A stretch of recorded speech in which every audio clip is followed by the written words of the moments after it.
o'clock, and I'm calling the regular meeting of the Ames City Council for Tuesday night, November 10th, 2020 to order. Welcome, everybody.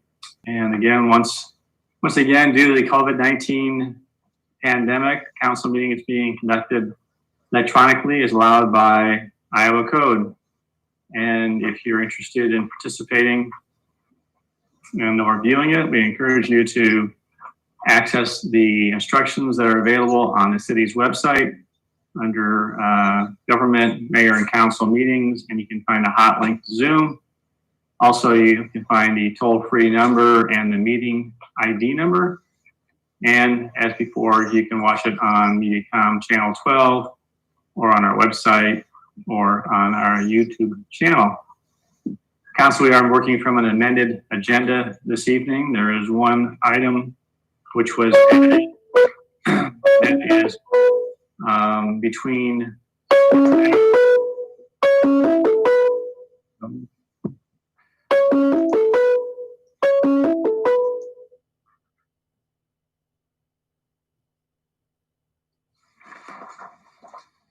this public service announcement. No, I'm just kidding. I don't know what that came from. Wasn't me.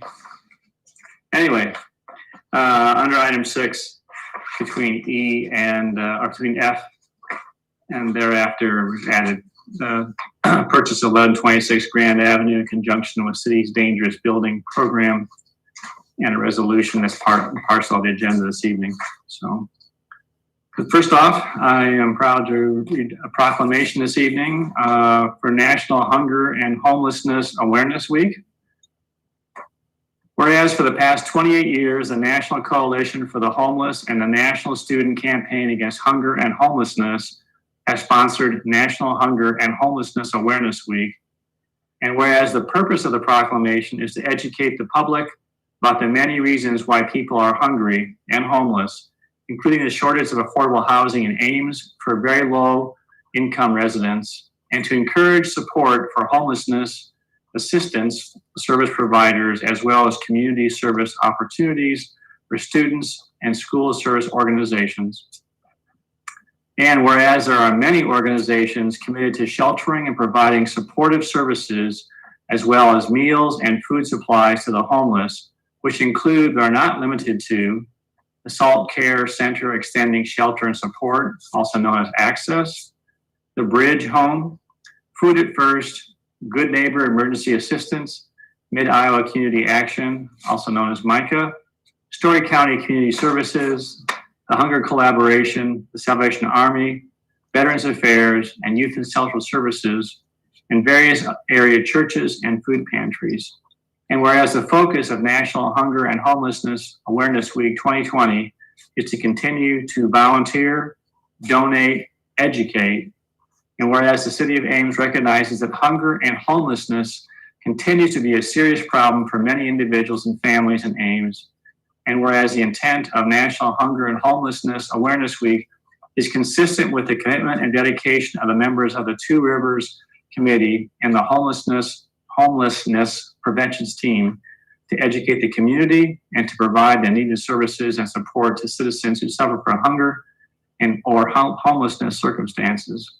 Therefore, I, John A. Hala, Mayor of the City of Ames, Iowa, do hereby proclaim November 15th through 22nd, 2020 as National Hunger and Homelessness Awareness Week. On behalf of our community, I encourage all citizens to recognize that many people do not have housing and need support from citizens and private, public, nonprofit service entities. And I might just also add, like during COVID-19, this has only been further exacerbated. With that, I will turn over to Vanessa, I believe. She's gonna make some comments, and or we have other guests with us tonight. I see Linda Munden, Annika, Karen Partland, Jody Stumbo. Hi, Jody. Do any of you wish to make any comments regarding this before we move on? How about you, Linda? I'll start with you, Linda Munden. How about you? Any comments? Yes. I'm sorry, Mayor. I just wanted to thank everybody for attending tonight, and I just so appreciate the partnership I have with the human service agencies to address the needs of our community. And it's been so important with the COVID that we've come together to try to spread services over the community and Story County. And it's been so important to have and recognize them for their efforts and their partnership. And I'll let Linda start from there. Thank you, Mayor. Thank you, City Council. Vanessa. I work now for the Bridge Home. I worked for 8 years also with Access, and I'm chair of the Two Rivers Coordinated Services Region. Really appreciate everything that the council does. The City of Ames' support is overwhelming. We really appreciate the proclamation tonight. Thank you from the bottom of my heart. I know everyone who receives the services that are supported by the City of Ames is much better off tonight because of all your support. Thank you so much. Thanks, Linda. How about you, Annika? Anything you want to share? Well, I think you put that perfectly, Linda. Thank you so much for continuing to raise awareness about hunger and homelessness. Like all of you, I'm really concerned about what coronavirus is doing to exacerbate those inequalities, as you put it, Mayor Hala. And I think nationally, we're looking at something like 24 million more hungry folks, food insecure folks. And we're seeing that played out here locally, particularly in our school-based pantries. They've seen as much as an 800% increase in visitors. And so that's, obviously a source of great concern. So I appreciate you keeping the spotlight on hunger and issues of homelessness and also mental health. All of this often goes kind of a bit hand in hand. So really appreciate your support and your spotlight. Thanks, Annika. How about you, Carrie? Well, thank you so much for that proclamation. It goes without saying that the people that I work with to try to help prevent hunger, prevent homelessness are a great group of people. We are trying to do the most good, shall I say, with our tagline, to serve the people in Story County, and the appreciation that I must extend to you for supporting the Salvation Army since 2012 is just goes beyond what I can say. So thank you for addressing this issue, and thank you for making the proclamation tonight. And Jody. Yes, thank you, Mayor, City Council, for bringing the awareness to our community. It's very important that we bring this to the community because there are a lot of families out there that are really in need. I am grateful for all of the partner agencies that have just spoke. What we do at the Bridge Home, we couldn't do without them. We really do approach these issues as a community, and it's just a wonderful collaboration. Since I have now been here in this position over a year, I do want to share that we are starting to see an uptake in clients, and I think over the winter our numbers are going to just continue to grow. Iowa is still facing the potential of 70,000 evictions, and historically, in 1 year, Iowa has 7,000 evictions. So I don't think we are yet at the point of seeing what COVID is really going to do to some of our families. And so I think we need to keep this awareness going, because I think as winter hits, we're just going to see more and more folks that really need us. Thank you. Well, I think just without a question, on behalf of council and the City of Ames, thank you to each one of you and your partner agencies for all you do to serve those in need in this community. There's no way we could do it by ourselves, and it is truly working together. And I think that we're very proud to support your efforts, and thank you. And it's only doubled down now this year because of COVID-19. So anyway, thank you for participating this evening. It was a pleasure hearing from all of you, and we are going to go ahead and move on. And if you want an original copy of the proclamation, please let Vanessa know. She'll let our city clerk know, and she can make additional copies. I'd be happy to sign them, and we can get them to you. So, all right. Thank you very much. Thanks, everybody. Thank you. Okay, moving on to consent. Council, does anyone wish to pull any item from consent this evening? Hearing none, I entertain a motion approving consent as amended on the amended agenda. Move consent as amended. Second. Betcher and Query, thank you. Roll call. Fletcher, Aye. Barton, Aye. Junk, Aye. Corriere, Aye. Martin, Aye. Judy Hansen. Aye. Thank you. Moving on to public forum. I'm going to go ahead and open up public forum. It's a time set aside for comments from the public on topics on city business, other than those listed on the agenda. And council will not take any action on any items brought up during the public forum. And we do ask people to limit their time to 3 minutes or less. And so I'll open up the forum. And Ryan, is there anybody who's indicated interest to address council this evening under public forum?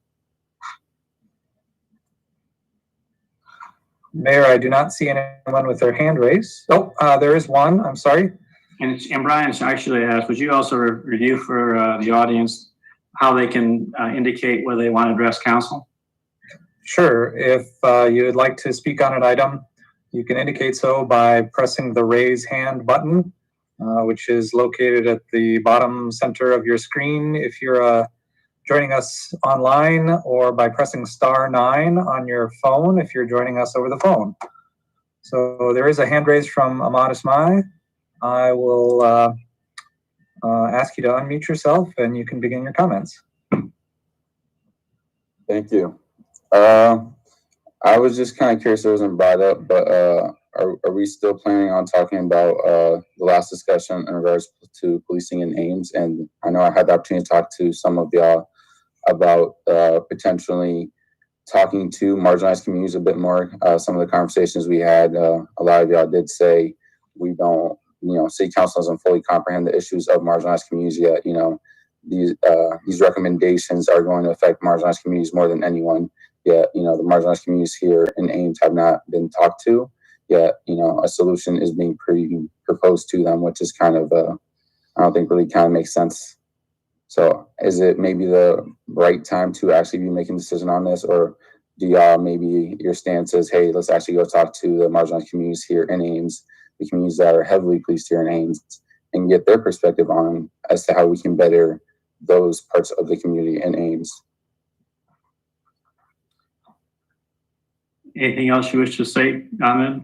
I will answer your question after you're done. Yeah, and I was just honestly more curious to hear what y'all had to say on that. I do have more questions, but I was hoping to kind of do more of a conversation. Okay, thank you.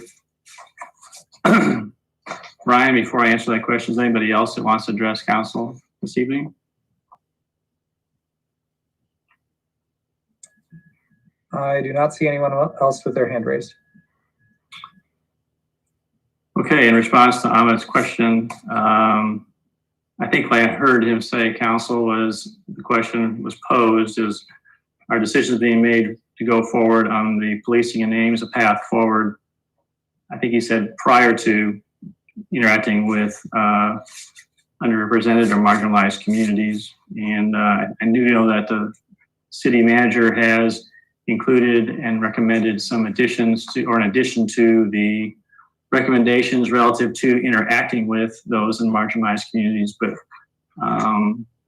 beyond going forward to make decisions prior to talking to them, that's something that will be discussed under item number 18. So item number 18 is the decision you're going to make if you're going to pass it or not, or the decision of we should talk to these marginalized communities and get their input, or B, just go ahead and make the decision, because I'm kind of confused as to what you meant by that. All right. The decision before council tonight is to whether or not recommend to staff to proceed with beginning to create start implementing some recommendations, but the process, and we'll let staff, we'll let Mr. Shanker review the process they're going to go through following the implementation of the report. So Okay, and then also I had another question. I had the opportunity to speak to some of you about this prior to the actual city council meeting, and Rachel, Gloria, David, Steve. I also spoke to the chief of police.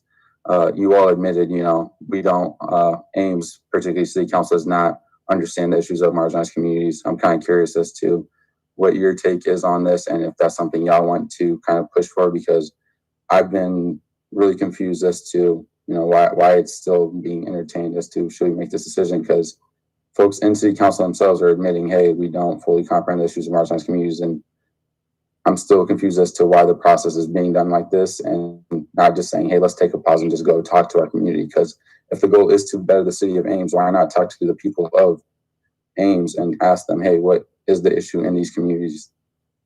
Okay. All right. Duly noted. Thank you.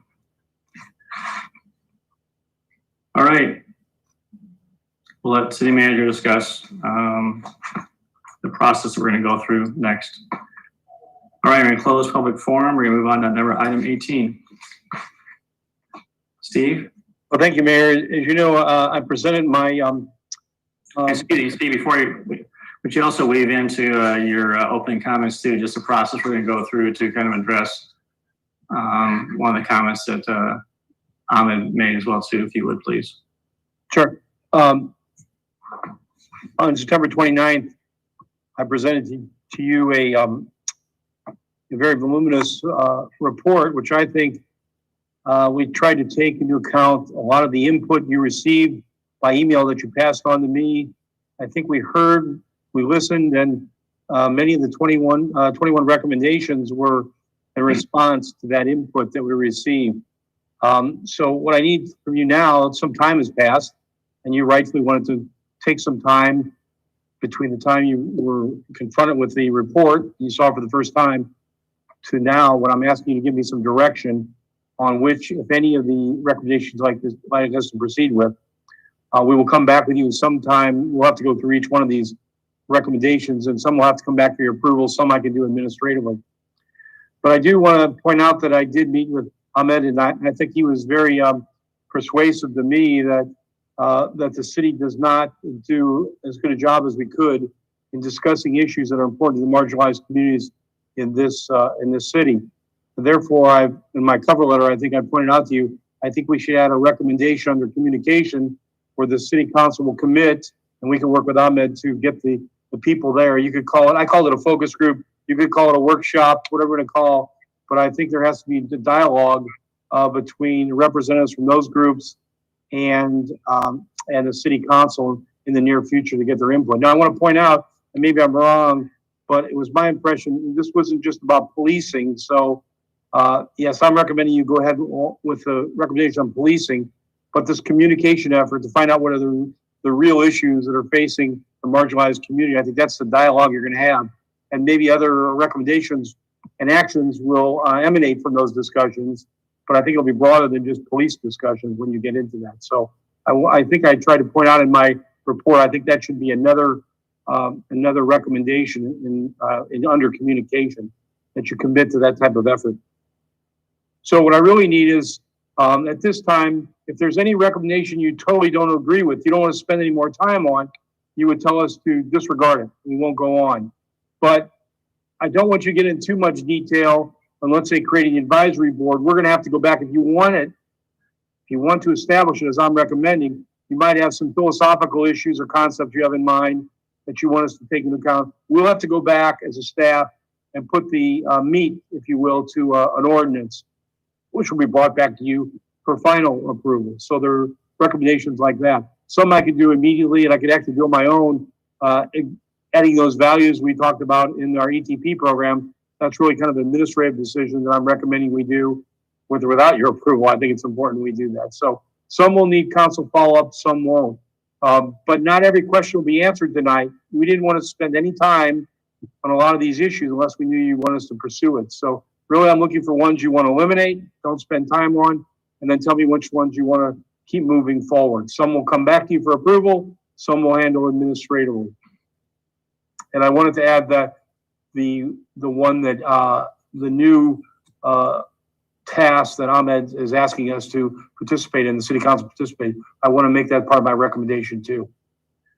Now, also, I want to point out some of these deals, give you an example with 2 budget issues. To give you an example, you cannot tonight or in the next week approve a new position. That has to be done during your budget time. But you could tell me right now, Steve, I don't even want you to consider it, kick that out so it won't come to you.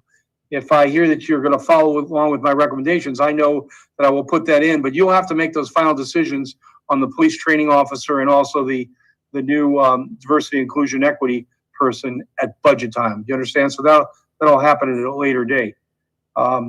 So again, I don't want to spend too much time on the specifics of each one.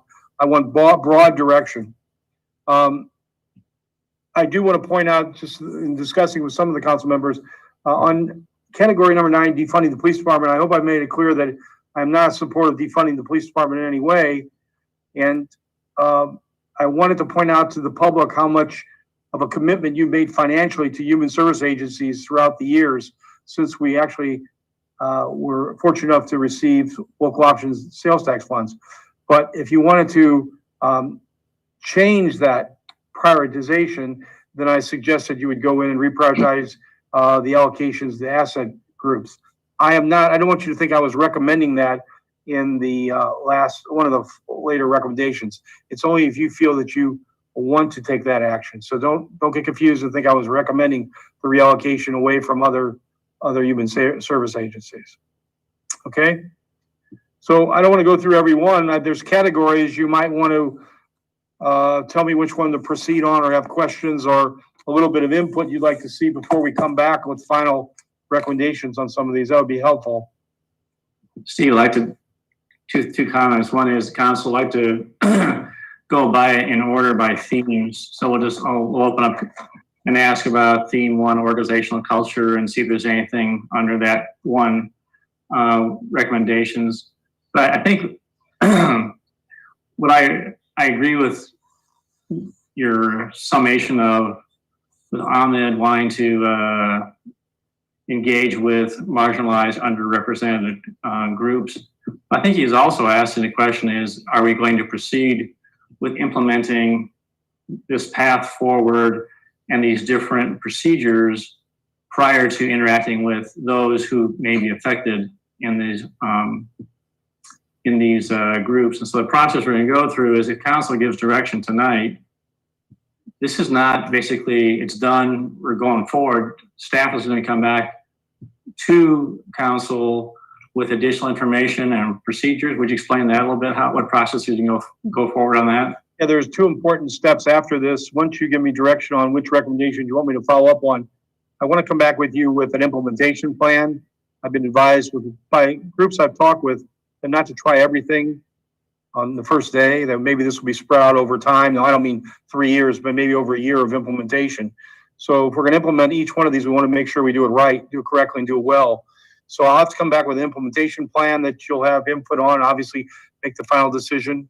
I'll give you recommendations. And then it was pointed out to me that it's very important that throughout the time we're implementing, we have to continually communicate with our citizens, with those marginalized groups and everyone else who are very interested in this topic, how well we're doing in implementing them. So I don't want to just walk away and you say to us, we're going to implement them and not keep the public informed of our progress.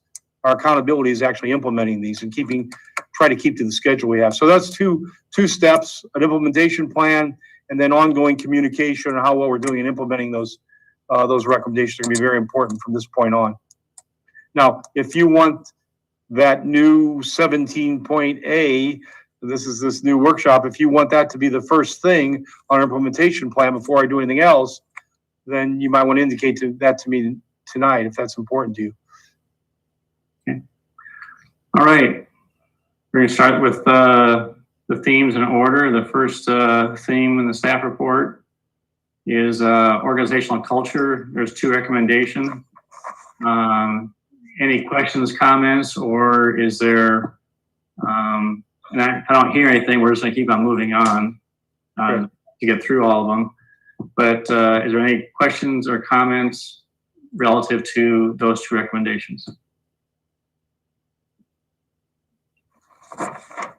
Okay, my concern on the position is only a fiscal question. My presumption is that our budgets are going to be tight for the next couple of years. And so, Steve, do you think at this point you're going to be recommending any new FTEs in the next budget, or is it too early to say? It's too early to say, but I'm certainly going to recommend this one position here. I doubt that I'll be able to, we've tried to increase police and fire each year. I probably will take a break from that. And I think all the departments have done a wonderful job and are cooperating with us. They know how difficult it is because remember, we pass these costs on to our customers, to our citizens in terms of utility fees and property taxes. So I think they're willing to make sacrifices too and hold the line on their budget as much as possible. So I don't believe there'll be many new positions coming down other than the diversity and inclusion equity position and the sergeant we talked about. But I have not reviewed the budget yet. We're in the beginning of that process, as you know, so I'll have to report back when I find it. But certainly if you tell me to go ahead, it will be plugged in the budget, and then you will know the magnitude, the bottom line and the magnitude of this new position on the bottom line is if you think that's appropriate or not, a level. Okay. Great, thank you. Sure. Okay. Under theme 2, police officers recruitment and selection process.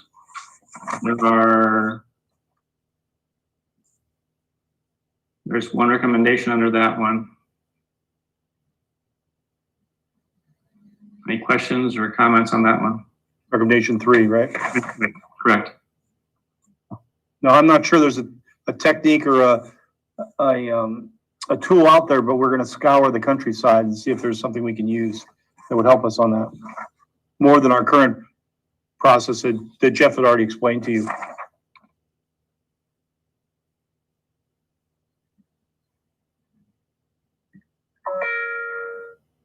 All right, hearing none, we'll move on to item number 3.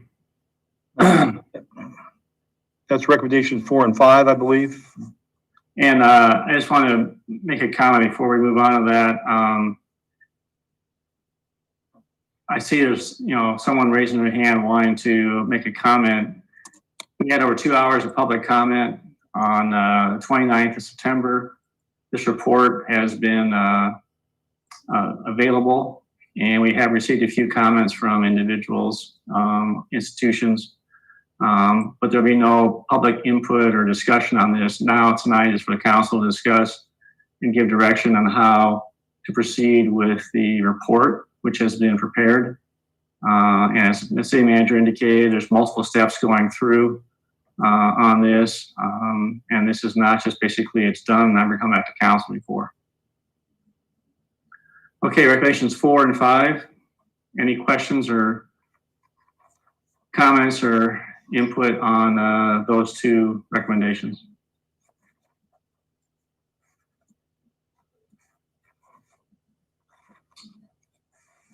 All right, theme 4, departmental policies. Any questions or comments on?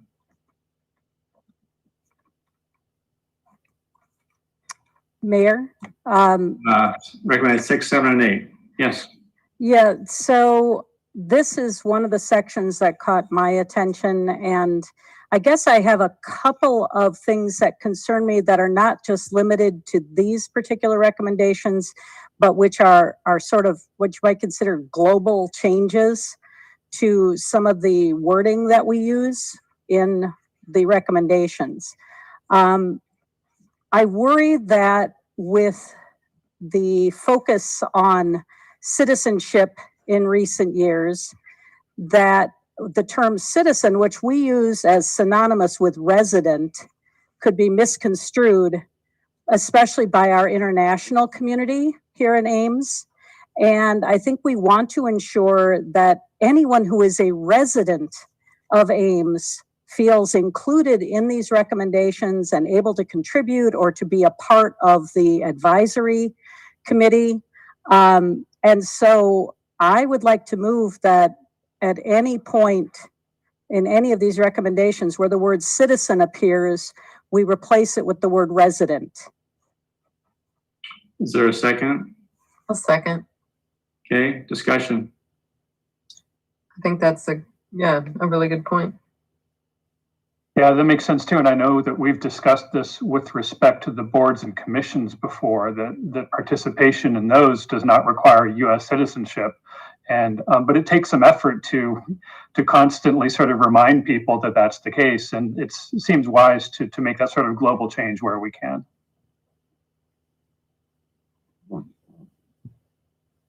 Any other comments? Everyone understand the motion?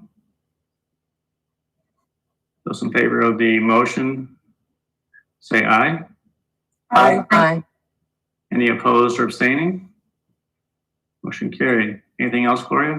Yeah, the second point I have is also sort of a global change. I see that in recommendation 6, we are talking about the city's website, and the city's website shows up in a bunch of the recommendations, and it seems to be one of our primary methods of publicizing what we're doing. And yet we know that there are members of this community that cannot afford the internet or do not have smartphones and who may not be using electronic means to receive information. And I think that's especially true in some of the marginalized or underrepresented communities in Ames. And so I would like to find some language, and you and I discussed this, Mayor, that would allow us to have some flexibility in how we're publishing this information. Maybe saying that that distribution will occur using print, electronic, and other appropriate means of communicating, whatever it is. Each of these recommendations is different. So it might be the police chief's report on what's happening in the community. It might be traffic stop data. But I'd like to see us thinking more broadly about how that's disseminated and using traditional means and means that are recommended specifically for reaching those communities. And I think that's maybe one of the goals that we have with reaching out to these communities for input. How can we best communicate with you? So I'm not sure how to phrase this so that it fits with all of the recommendations. I guess that I would move that we, whenever it is appropriate in the recommendations, that we reflect print, electronic, and other appropriate means of communicating with the public. Is there a second? Second. Rachel seconded. Thank you. Discussion? So the police department policies, I think, is hundreds of pages. So, I mean, could you specify a little more, Gloria, what we're doing? I mean, I think the sentiment is well taken, but just in practice, practically, what would you want our police to do? Well, the police department policies is probably the most difficult of all of these because it is a big document, but you could still publish that in hard copy form, have a copy of it available at the public library for anyone who wants to look at it. You could even do, a featured section that you posted at the library so that eventually people have the opportunity to review the entire thing.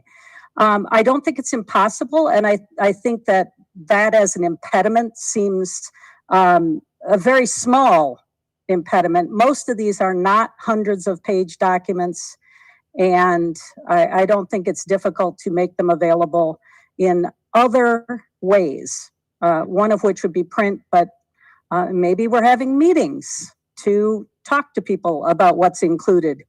I don't know what the other recommendations might be that our communities could recommend to us.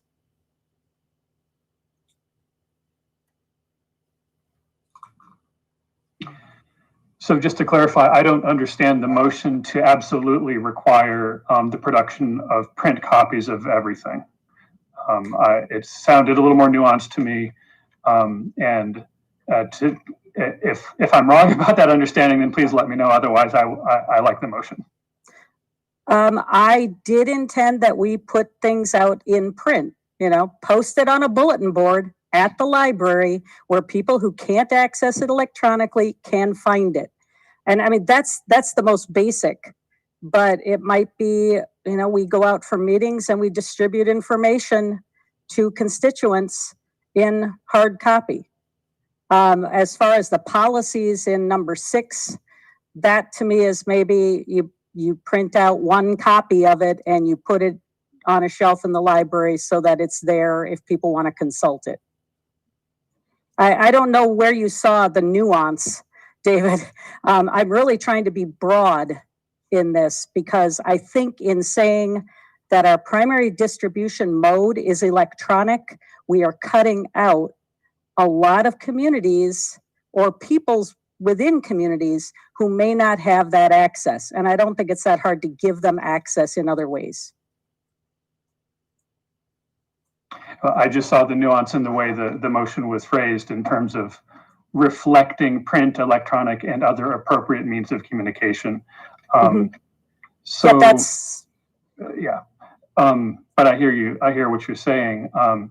And I agree that, for instance, to the extent that the budget book, which is also large, is printed, then other things can be printed. We do update the policy manual regularly, right? And that's something that happens, actually, I don't know on what schedule. So that could be a little more overhead than we think, but I understand the value in ensuring that it is accessible. So thank you. Yeah, I understand. I think it's a good suggestion. I just been scrolling through the the various recommendations to see how that would be applicable. So we have recommendation would be number 6. Would that also be, for example, on? I think I could probably give you the numbers, Mayor. Okay. I might have missed some, but number 6. The council's aware of what we're talking about. Yes, please go ahead. Number 11 with the quarterly summaries that were being published on the police department website. Recommendation 12, quarterly reports. Recommendation 14. Recommendation 15 might mean making some hard copy complaint forms available, again, at the library or in City Hall lobby or wherever we have recommended to us.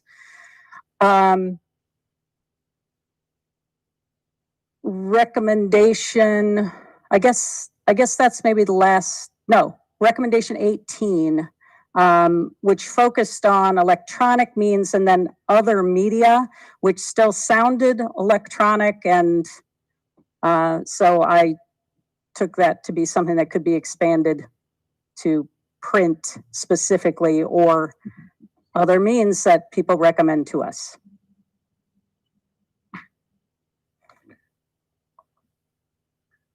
Right now, in recommendation number 14, there's no indication on how that study is going to be published. Also, so the part of the staff, long term in terms of how that would be disseminated.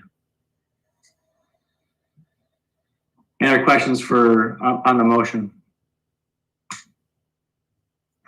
Just one more comment. It seems like this is something that we might get some further understanding of when staff thinks about it more. And of course, we'll just deal with it when that happens. But in the meantime, I think it's a good trajectory. So thank you. And I would hope that staff would take this motion as being flexible because we don't know what kinds of recommendations we might get for the best means to make information available. So I'm not intending it to be locking things down, but opening things up. The spirit of the motion is to ensure that people have opportunities to view what's being disseminated, not just by electronic means, right? Yes. Okay, those in favor of the motion say aye. Aye. Aye. Any opposed or abstaining? Motion carried. Anything else, Gloria, on this one? Nope, that's all I have for now. Thank you. Thank you. Okay, anyone else have any comments on recommendations 6, 7, or 8? Okay, moving on to theme 5, city ordinances and state law. I do want to point out recommendation number 9, if you want us to proceed with that. I have not vetted this with the city attorney and issues. This will affect the city council, city staff, everyone. We haven't vetted it with the council about immunity issues or other things we need to talk about before we bring something back to you. It's whether you want us to pursue this at all. There may be some state laws that we can't overcome. I don't know. On number 9. So if you want us to proceed, pardon me, and I just threw out those two were suggested in the emails to you, those two topics, if you remember. They're not something I came up with. Okay, moving on to theme 6, transparency. Recommendations 11, 12, 13, and 14. What page is that, Mayor? 28 and 29 of the report. Yeah, I have a comment. So last week when we did this report, I talked a little bit about how I think it's important to ask about race and other demographics in all situations, and then let people volunteer that information if they feel comfortable, just so we can get as much demographic information as possible. If staff could look into that with the implementation of the plan, I think that would be great. If it's not possible, that's okay, but I think it would be good to explore. Right, I understand. Want that in the form of a motion, Steve? Please, I'd like to, help me remember all the. Rich, you want to make a motion on that, please? Yeah, I move that we ask staff to explore the possibility of asking people for demographic information in situations where they're able to voluntarily comply or not. Okay, is there a second?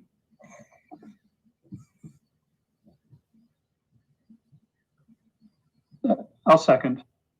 Okay, discussion? I have pretty significant concerns about this.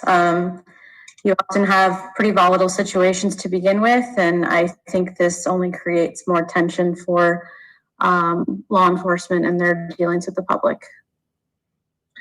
This is, yeah, I mean, I worry about people feeling pressured to answer a question like that if they don't want to, but maybe they feel like they need to, they're supposed to, so I worry about that. I wonder if this would be a good topic. So, I mean, I like for the communication topic, we'll be talking about Steve's idea of a short-term, like advisory group or, a workshop maybe where we bring in representatives from either organizations that work with marginalized communities or representatives from organizations that represent them.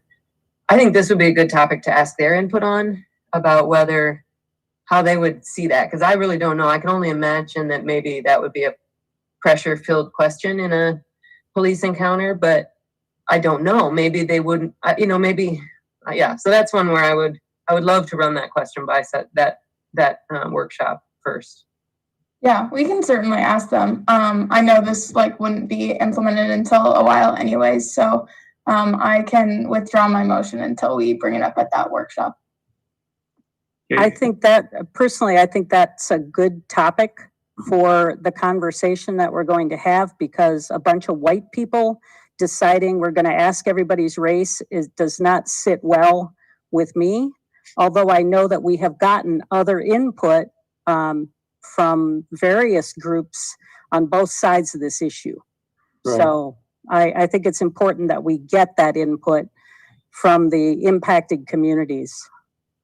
Okay.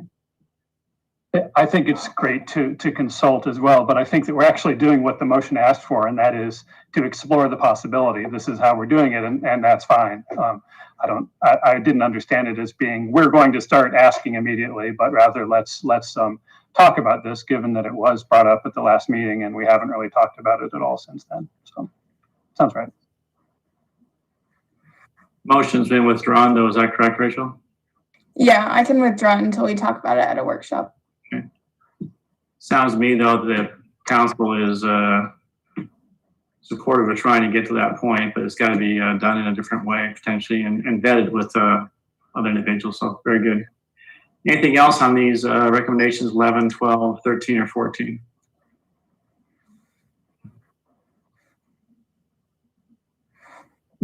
All right, moving on to theme 7, accountability and complaint handling and discipline.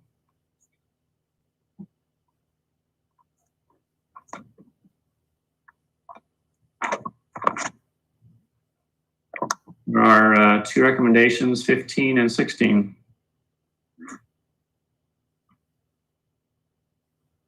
So I had a comment on the ACPAC advisory committee. It's talked about in there how we'd really like that to be representative of the diversity of the community.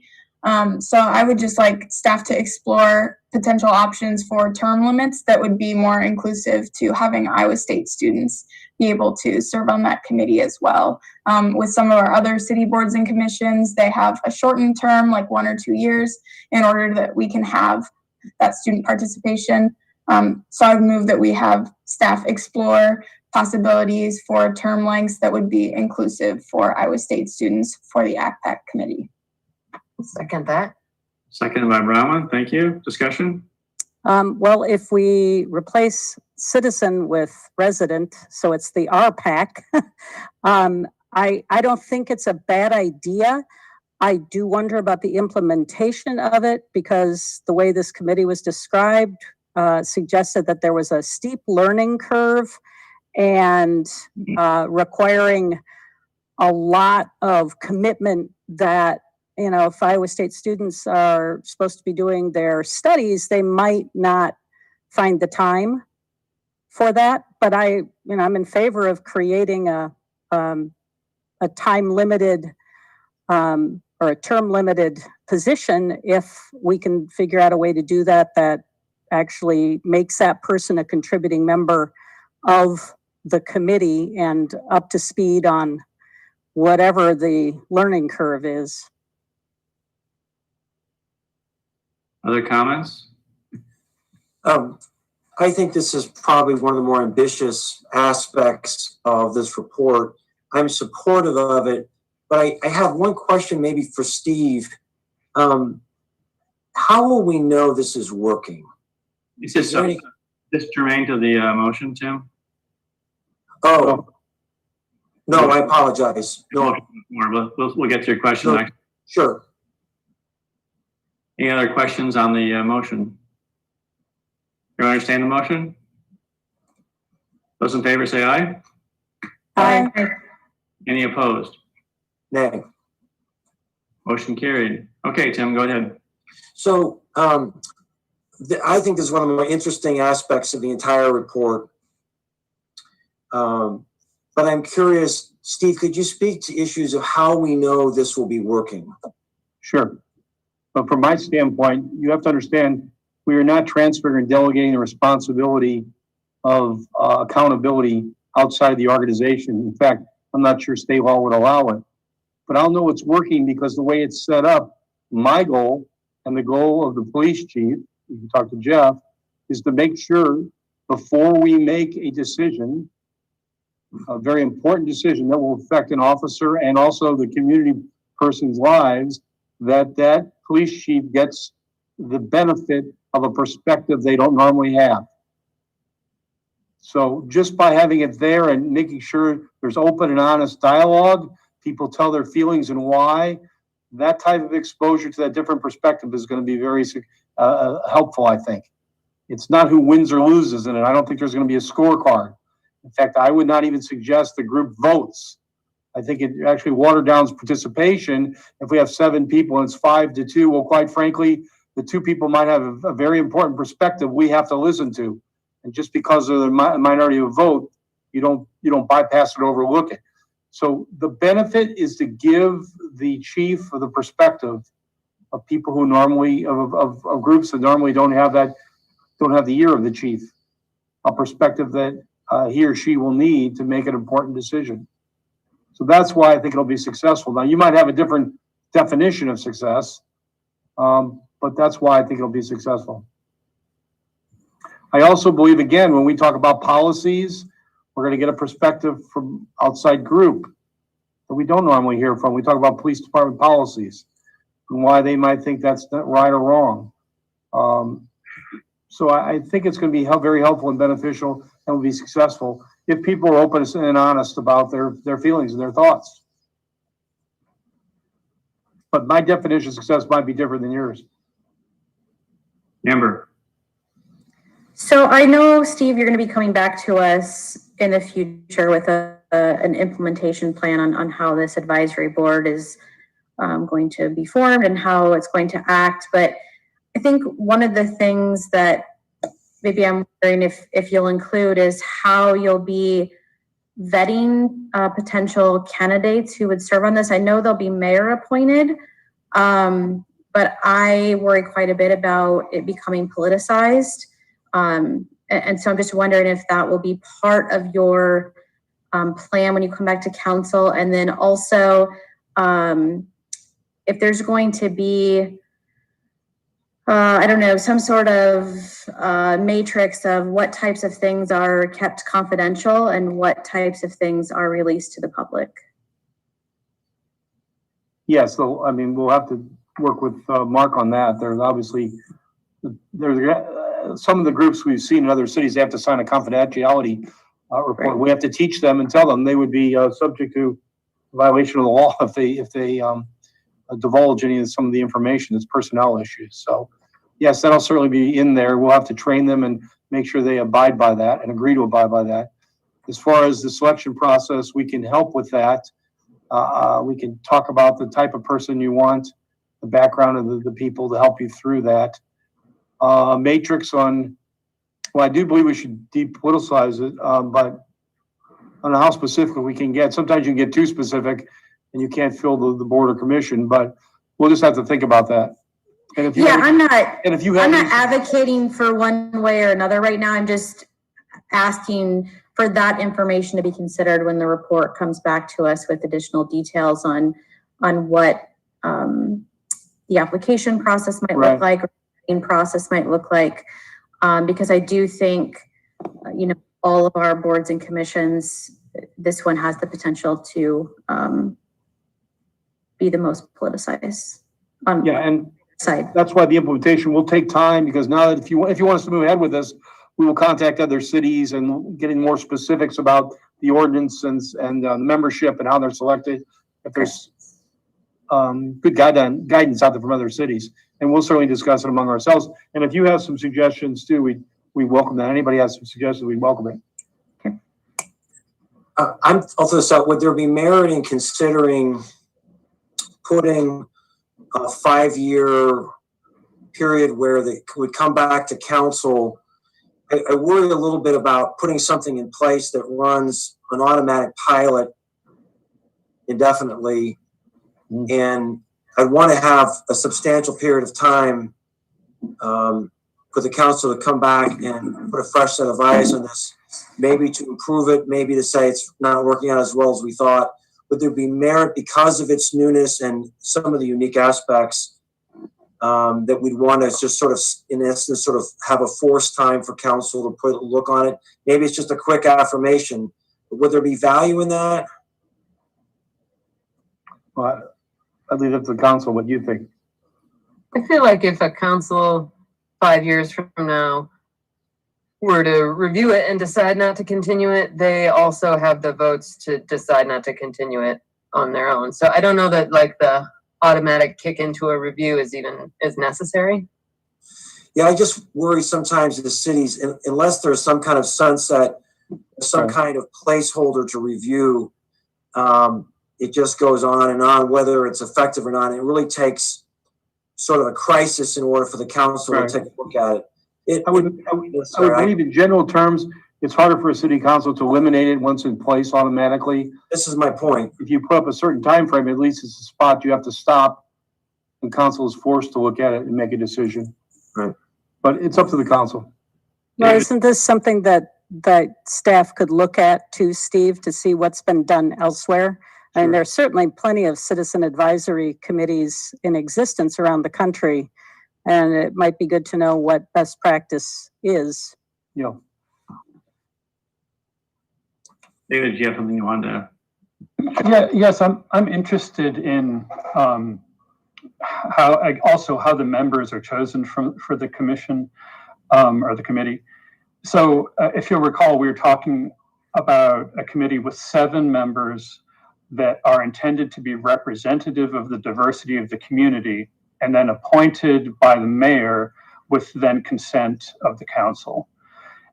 So the question I have is about how do we ensure that they are representative of the diversity of the community?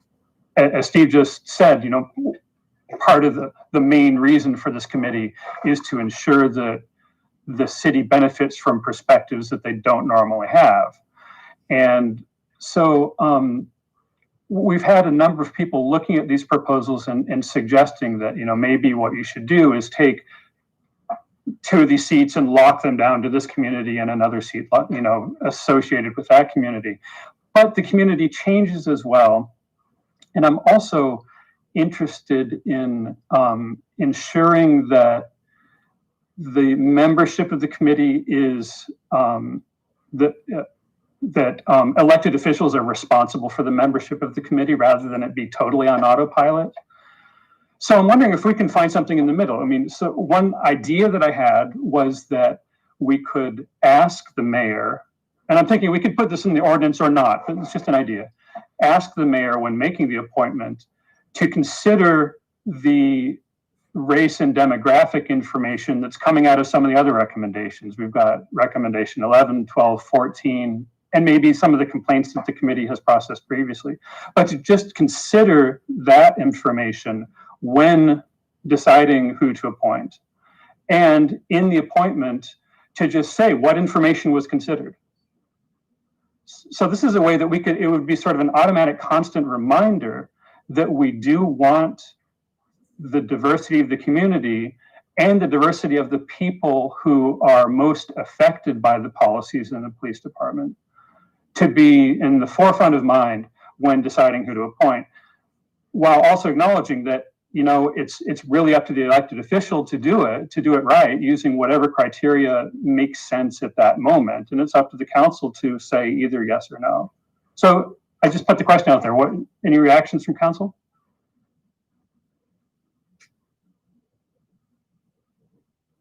I think using the data that you mentioned is interesting. I don't know how fluid that data will be. You know, will it always show the same trends, or is it going to be representative of the community? I don't know. I do think it's a challenge, and we know how hard it is now to get people on commissions.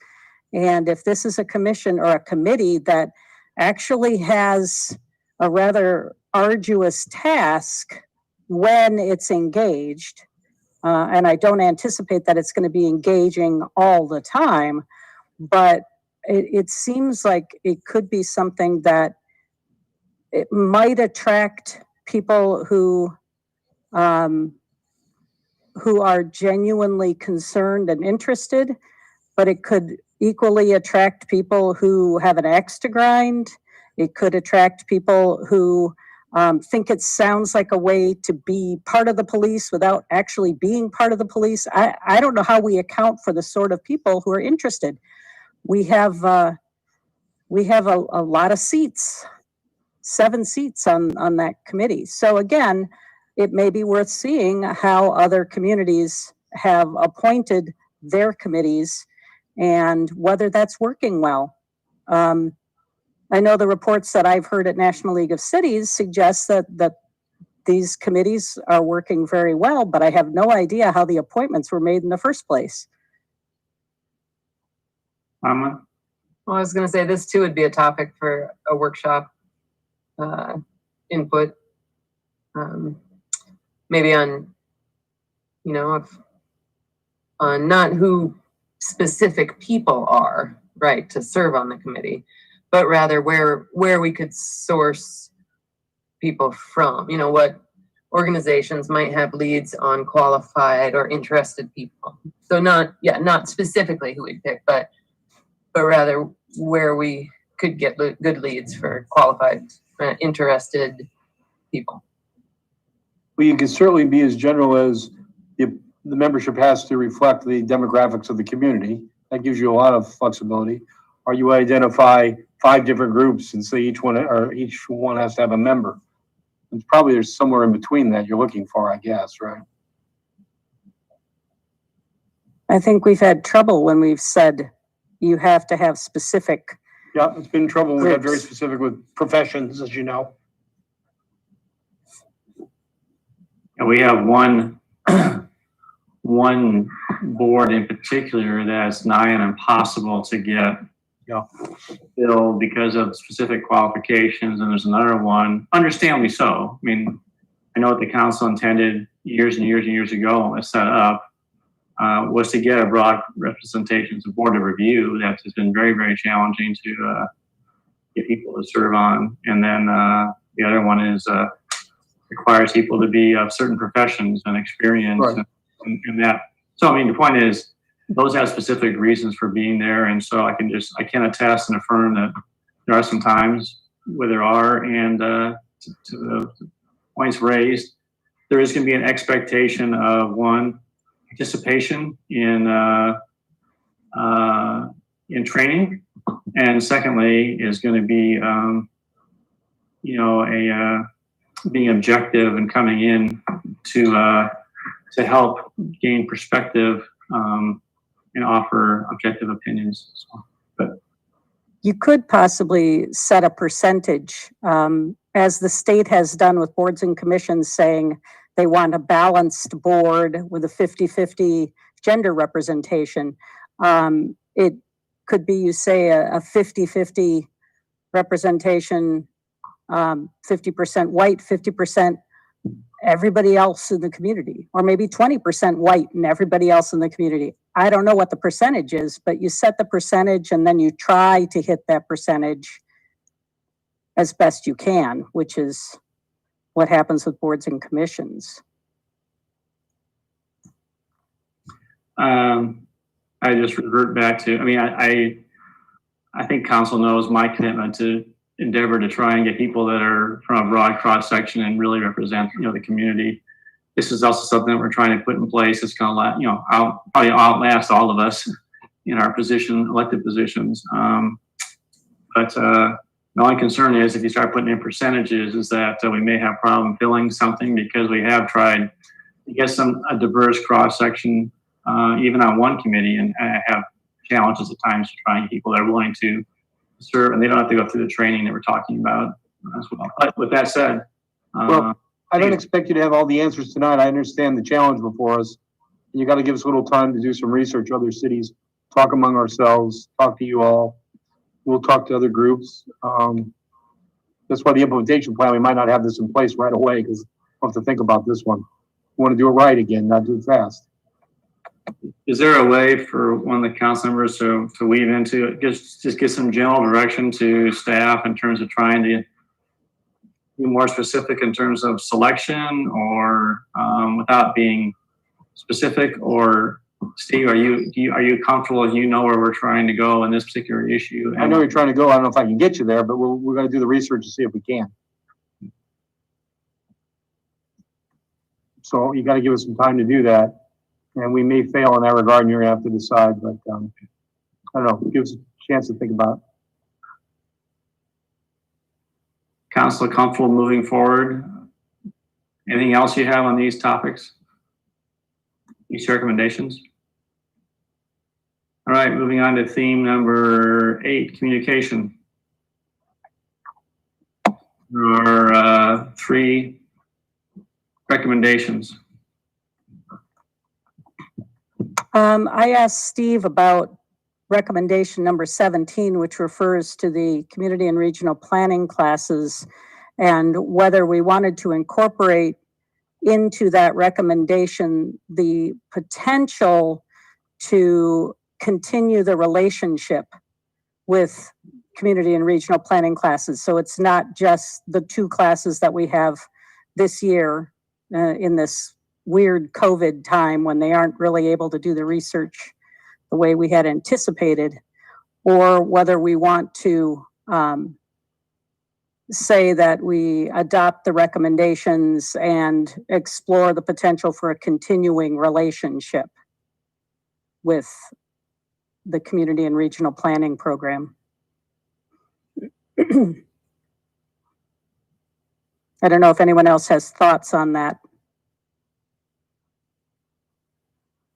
I guess I find it a little hard to say one way or another because, you know, from my perspective, we've sort of launched this, and I know you and others have been involved, but we really haven't had any sort of outcomes coming back to council yet about it. So I guess I'd like to see how it went before committing to an ongoing relationship with a particular group of people.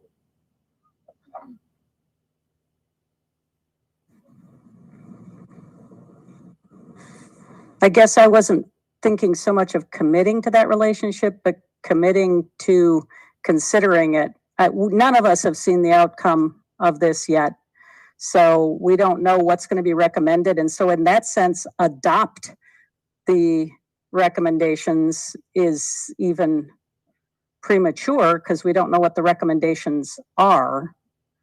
That's why I was careful of the wording. You're only going to adopt the city approved recommendations. So they may give you 20 recommendations and you might not approve any of them. Oh, that's true. That's why I put that in there, but. Good job, Steve. I knew you challenged me on that. This was the category communications that Steve, you mentioned we should put. So, if that's okay, yeah, I would. Yep, that's what I'm recommending. Ahmed's suggestion. I would move to add that piece in there that we host a workshop. Is that the best way, or a community conversation? Yeah, Steve phrases it as a focus group in the staff report. I'm sorry. That was probably a misnomer. I like community conversation, but it's focused with the marginalized or underrepresented communities. That's who you want to be talking to in this discussion. Whatever terminology you want to use. So I would move that we incorporate a community conversation with representatives of marginalized communities and agencies that work with them. Second. Okay. When would that occur? Well, that's the implementation thing. Oh, whether you want it first or not. Otherwise, we have to put it in. What part of this process is that just a general statement, Bronwyn, that? Well, I mean, the earlier the better, just so we don't have to stop and hit reverse if there's anything we're doing wrong, I think is not a bad idea. But I mean, I think there's some things, like Steve mentioned anyway, it's probably going to be phased. And there are things that are maybe easy to implement versus more difficult anyway. So I didn't have anything in there about timing. I'm sorry. I'm sorry. Was there a second to the motion, first of all? Gloria, okay. Moves. Right. My apologies. Okay, so you're not putting the time in that, but is there a goal of this to what is the topic of discussion? Can we discussion on what? On what? I think, I'd like to see them be ongoing. That's not what the motion is. But right now, at least to get input on policing, but also other city topics. Input on important issues of that group, right? Yeah, groups? Important issues, including things mentioned in this report and other topics. Like Rachel's motion, which I suppose relates to this, but isn't specifically in the report. Okay, so I think just for sake of clarity in terms of just do a timeline, Bronwyn. So the staff comes back and I'm just gonna pick one. Let's just say it's recommendation 83. They come back and they develop it further into potential implementation for council to review. Is it at that point that you are proposing that a workshop or a community conversation would be held to discuss that particular recommendation, or plural recommendations prior to council moving on that? Or is it more or less a general conversation regarding policing and or community issues? Well, I wouldn't think it would be so specific. Like I said, I think the earlier the better in the next quarter year.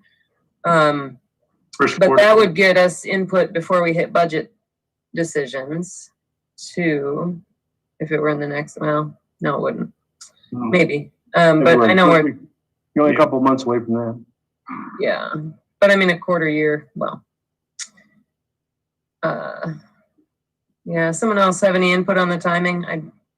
I don't know. I mean, like I said, I think earlier the better, just so we don't have to back up, but also we can continue to make changes, which is why I think I like the idea of this dialogue, is because the things we're setting in motion tonight are just a starting point, and then there are other things that we'll want to look at, other topics of city, other important topics of city business and things like that. So I think Ahmed had described it as a communication pipeline that you're establishing, and then you can return to in the future to get more information, pass on more information. And I don't know how long would it take to organize something like this? Is it something that we could do in like the first meeting in January? So it's before budget, but we've got a little bit of lead up time and it's after the holidays? Yeah, I'm not sure this is something that we're really doing in council meetings, right? I mean, the way I understand it, it's about creating a relationship. I think it should be relatively decoupled from moving forward on the policing report. I mean, if we learn important things, then we can adjust when we learn them. But I think it's really about getting to know the community better. And we don't do that by doing it on Tuesday nights over Zoom or in that room. That's the issue. So I think it's going to take a real time commitment. I'm not sure how we figure out when we can all meet together to be really accessible, but this is how we start doing it.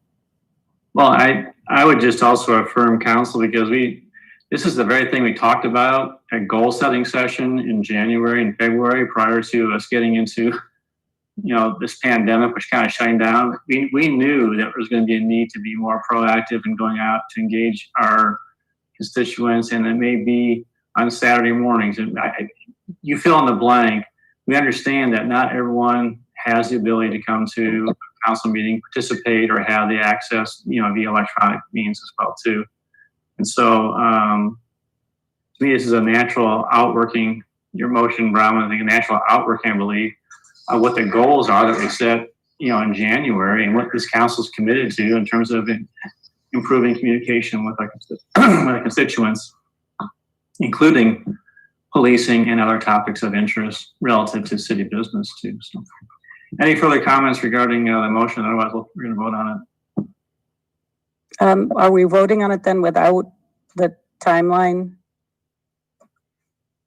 There's no timeline in the motion, unless there's going to be an amendment to the motion. Those in favor of the motion say aye. Aye. Aye. Any opposed? Carried. Anything else on recommendation 17, 18, or 19? Hearing none, we'll go to theme number 9, funding. And there are 2 recommendations, 20 and... Nope. I want to emphasize again that 21 is not my recommendation. It's if the council wants to do something.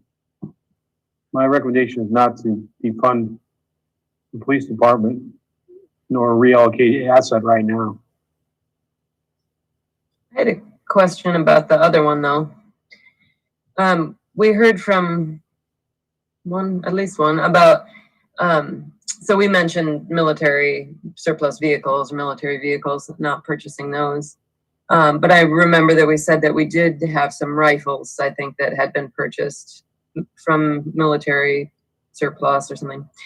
So my question is, if we were to say no military anything, how does that affect your purchasing? Like, are there other places where you can get the same thing or not? Or would that, yeah, I guess tell us how saying, nope, you can't buy them from the military would affect the supply of that type of thing. Right, Jeff can speak to that. So the important distinction is we don't buy them from the military. They're surplus and we get them for free.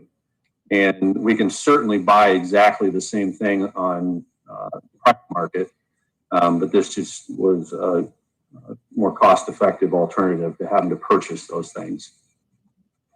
So there's really no difference between what we have and what you could purchase other than free. Yeah, I think there's a distinction there. We're going to buy those anyway and use them. We're not going to buy a military, vehicle. Right. And you could say we're not going to give it to the military. We'd go ahead and buy it with our own funds, but we're not going to do it anyway. But in this case, we're going to end up with that same piece of equipment. So for the citizens' benefit, it won't cost us anything. Unless you outlaw that particular weapon for us, and I would not recommend that. I see. No, that makes sense. Just the fact that they're free then. Okay. I have a comment about recommendation 21.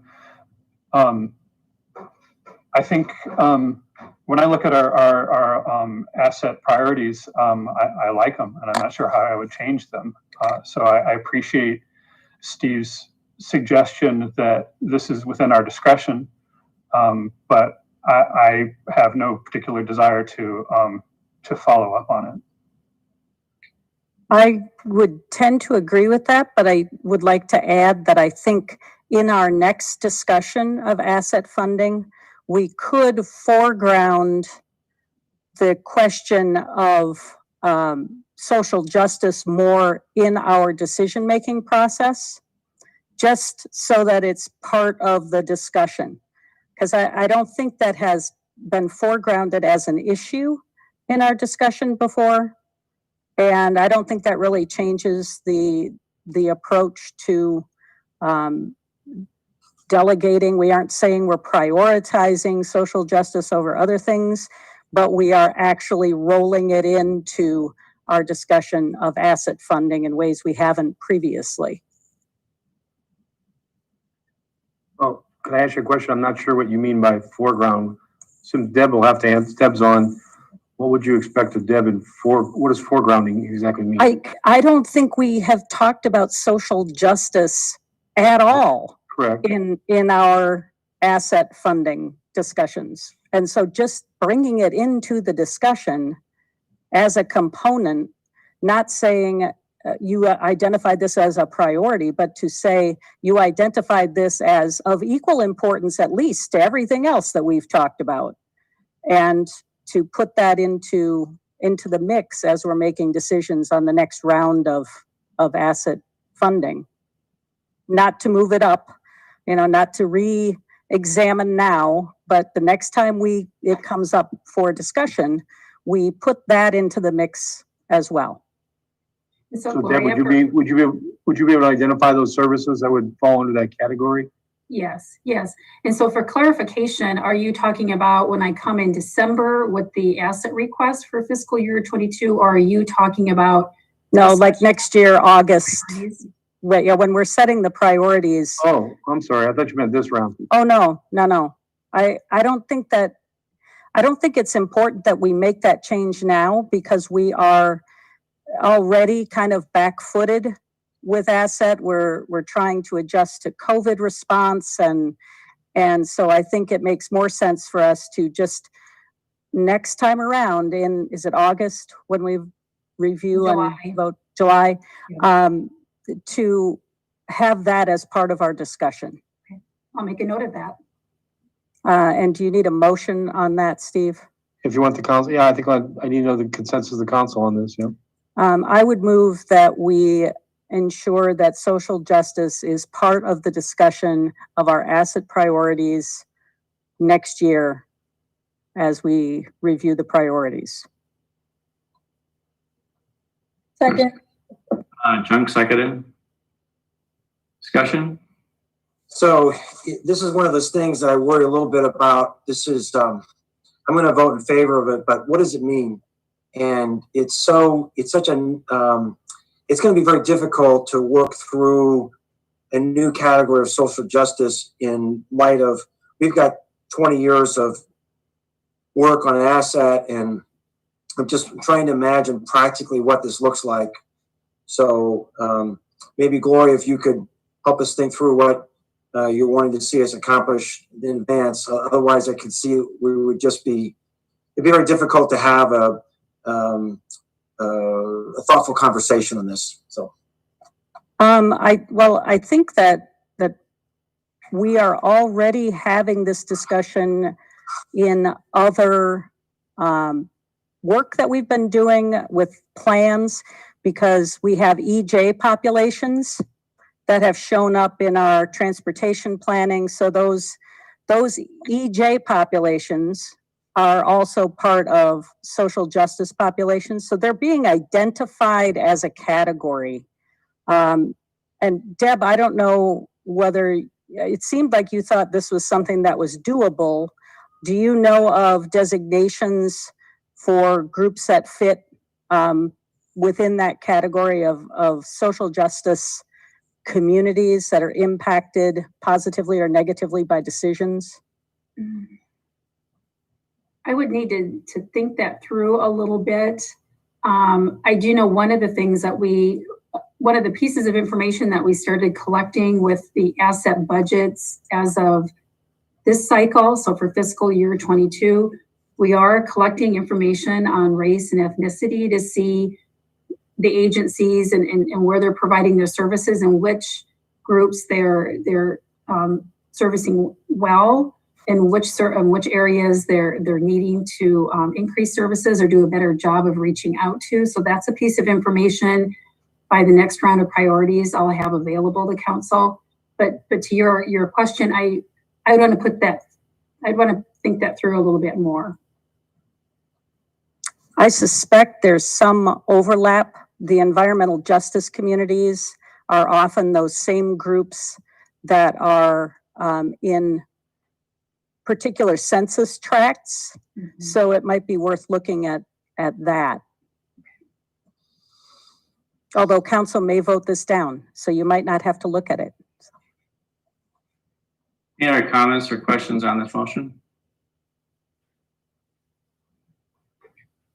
I guess I'm in support of this also. I'm unsure what it means in terms of the services that we would end up talking about for asset. I mean, what new services would we see, or how would our allocations be changed because of this consideration? But I think it's good and positive to have the conversation. I don't know what it'll bring. So if this passes, Gloria, would you say it replaces recommendation 21 then?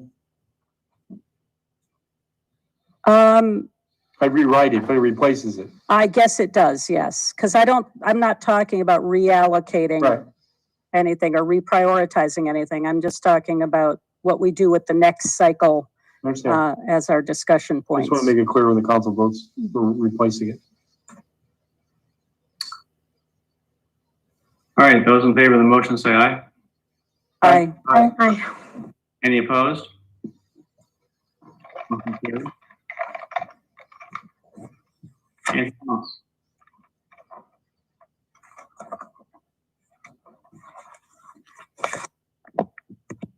Steve, anything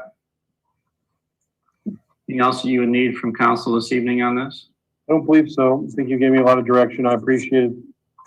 You took the time, you looked it over. I know you're taking this very seriously. We're trying to do the best we can. I'm sure as time evolves, there'll be changes, there'll be additions. This can't be the final recommendations you make in this important area, and I realize that. I think we have to get started in good faith and it's about developing relationships, developing trusting relationships, and that's what we need to do. And I think this is a major step towards doing that if we can implement it. Okay. I do not read emails during council meetings. The council has gotten several emails asking about having a dialogue or questions relative to this particular topic. And just by way of review, we had a extensive workshop on the 29th of September, as I mentioned previously, at which time this exact same report was presented, and the public was allowed time to give input. We allowed over a month between that and this time to allow public input, which we did get some public input that's taken into account. Council meetings are not intended for a conversation format or a question and answer format. They are here to conduct city business. And tonight, council is moving forward to give direction to staff. But as I mentioned before, this is not the end, and public can continue to contact the city council to give input, to ask questions. I believe that the intent is to continue to solicit public input as these move forward, and it's going to take time, and it's not going to be all at once, and we're not going to see them all in 2 weeks. But this is one of the steps that we're going forward, and I apologize if I did not make it very clear at the beginning of this item how we're proceeding, but there comes a point in time where council has to give direction to staff on how to move forward, and I think the staff did an outstanding job of putting together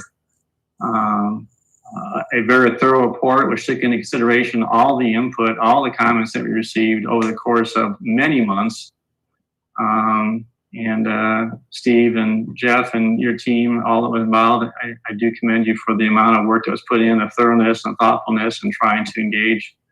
And that will not stop going forward. But there comes a point in time where that is necessary.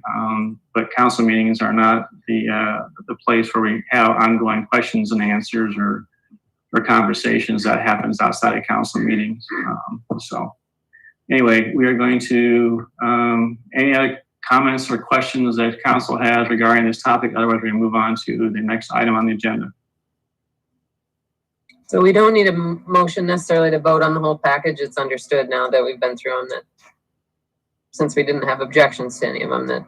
And you know what, Rylan, that would be fine. Add maybe a motion recommending or, how would you phrase it, Steve, to give you? I would say make a recommendation approving with the, including the alterations that were suggested or approved, modifications that were approved through the dialogue discussion. I'd move that we move forward with the suggestions outlined in the staff report, including the addition. Modifications as suggested by the council. Yes, and the modifications voted on tonight too. Second. Second. All right. If there was a tie there, we'll start in second. All right. All right. Those in favor of the motion say aye. Aye. Aye. Any opposed or abstaining? Motion carried. Thank you, Jeff, for attending. Thank you for Steve for all the efforts. And we're going to go ahead and move on to item number 19, sunset clause on face covering ordinance. Mark. Good evening, Mayor, Council. September 1st, the council adopted face coverings mandate ordinance and set that to expire at the end of the year on after December 31st.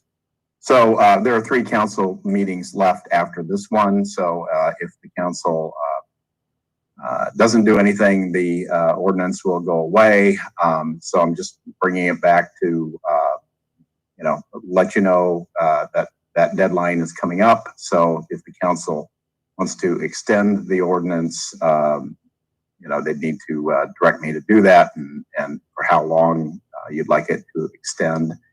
And otherwise, it will sunset at the end of the year. So the I guess that's basically it. So.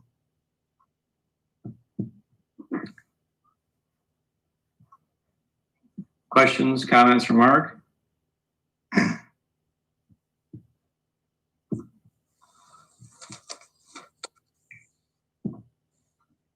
David?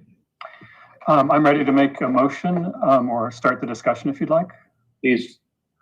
I think it's a good idea. I think if you just read the news, it's pretty clear that this ordinance is still required. But that's sort of my lay interpretation of what's going on in the world. I think it's pretty clear.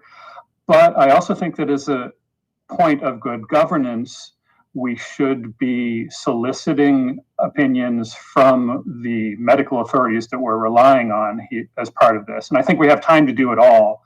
So I would suggest that the way to proceed is to ask the Story County Board of Health, the Iowa State University, Mary Greeley Medical Center, and McFarland for their advice either in favor of or against continuing the face covering ordinance. While simultaneously, we assume that their answer is probably going to be yes, that's probably how we'd interpret it. And so we'd go ahead and put the ordinance, the first reading of a modified ordinance on the agenda. I would suggest that June 30th is a good idea. That sounds about right to me. So that's kind of my thinking. Other thoughts? Second? Was that a motion? That was a motion, right? I'm happy to put it in motion form if. Sorry, I thought it was. My bad. I moved the thing that I said. Second. I'm sorry, would the, should I rephrase this for the minutes? Amy, you want to, is that clear enough for you in terms of what was proposed in the motion? I fully understood it that the rest of the council did. Okay. All right.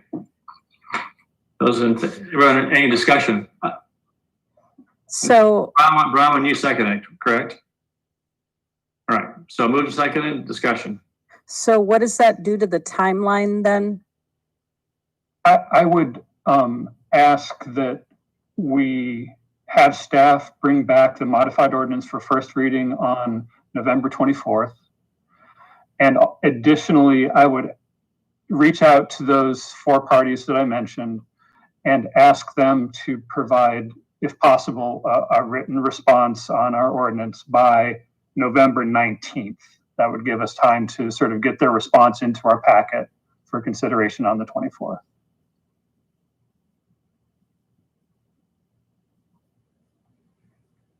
All right. Any other questions?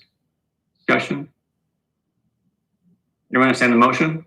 Yeah, one question. So you didn't specify like the future date that this would move the sunset to. Is that intentional or was there something you had in mind? I thought I did specify June 30th, 2021. Yeah. Perfect. I came to the tail end, Rachel, but yeah, it was. I said a lot of things. Okay. Those in favor of the motion say aye. Aye. Any opposed? Nay. Motion carried. All right. Thank you, Mark. Yep. Okay, item 20. Steve, is that all under yours? The hospital contract. Correct. I think I'll let Rich, Fire Chief Rich Higgins talk about it. He spent a lot of time working this agreement out with Mary Greeley, so maybe Rich could go over it briefly or if you have any questions. Yeah, first of all, maybe you should just ask before you get in, Rich. Does council have any questions in general you'd like Rich to answer when he's giving the update there? Okay, you want to summarize it for us, Rich? You bet. Good evening, Mayor, City Council. Tonight I'm before you asking for your approval on two separate contracts. One is with Mary Greeley Medical Center. The other is with our local Union 625. That's our represents firefighters and lieutenants at the department. And that is to move to a new service level from our current level of first responder, which is referred to as emergency medical responder, to that of EMT. We've had a contract and a great partnership with Mary Greeley for years and years. Our first contract was in 1996 to provide that first responder level emergency medical response to the Ames community. And in 1998, that was upgraded a little bit with improvement to add extrication. So for vehicle accidents, if somebody needs to be extricated from the vehicle, that was a service that Mary Greeley was doing back then. Ames Fire at that time contracted with Mary Greeley to take over those services. We updated that contract in 2003. And then in 2016, Mary Greeley came to us and asked us to increase our service level from emergency medical responder to emergency medical technician, which with EMT, you have an improved service level for the community, which is something great. We're really excited about this opportunity to move to that next level. We can do glucose blood monitoring, administer glucose to raise somebody's blood sugar if they're having a diabetic emergency. Also the opportunity to administer EpiPen, splinting, pulse oximetry. There's a lot of added features with moving to the EMT level for our community that would greatly benefit them and allow us to serve at a higher level. In 2019, Mary Greeley came to us and asked us to move to that level and actually canceled the contracts at that time with the intent to renegotiate.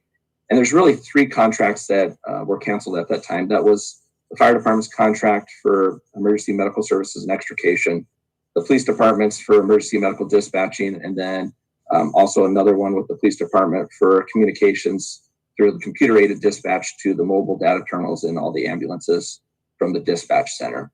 Over this last year, we've spent a lot of time communicating with Brian Dieter and the Mary Greeley medical staff, continue to build our partnership and our dedication to this community. And I'm happy to report back that we were able to come back with one contract that Mary Greeley has approved and signed that has some added features in there where they pay for the incentive pay for all of our firefighters to be at the EMT service level.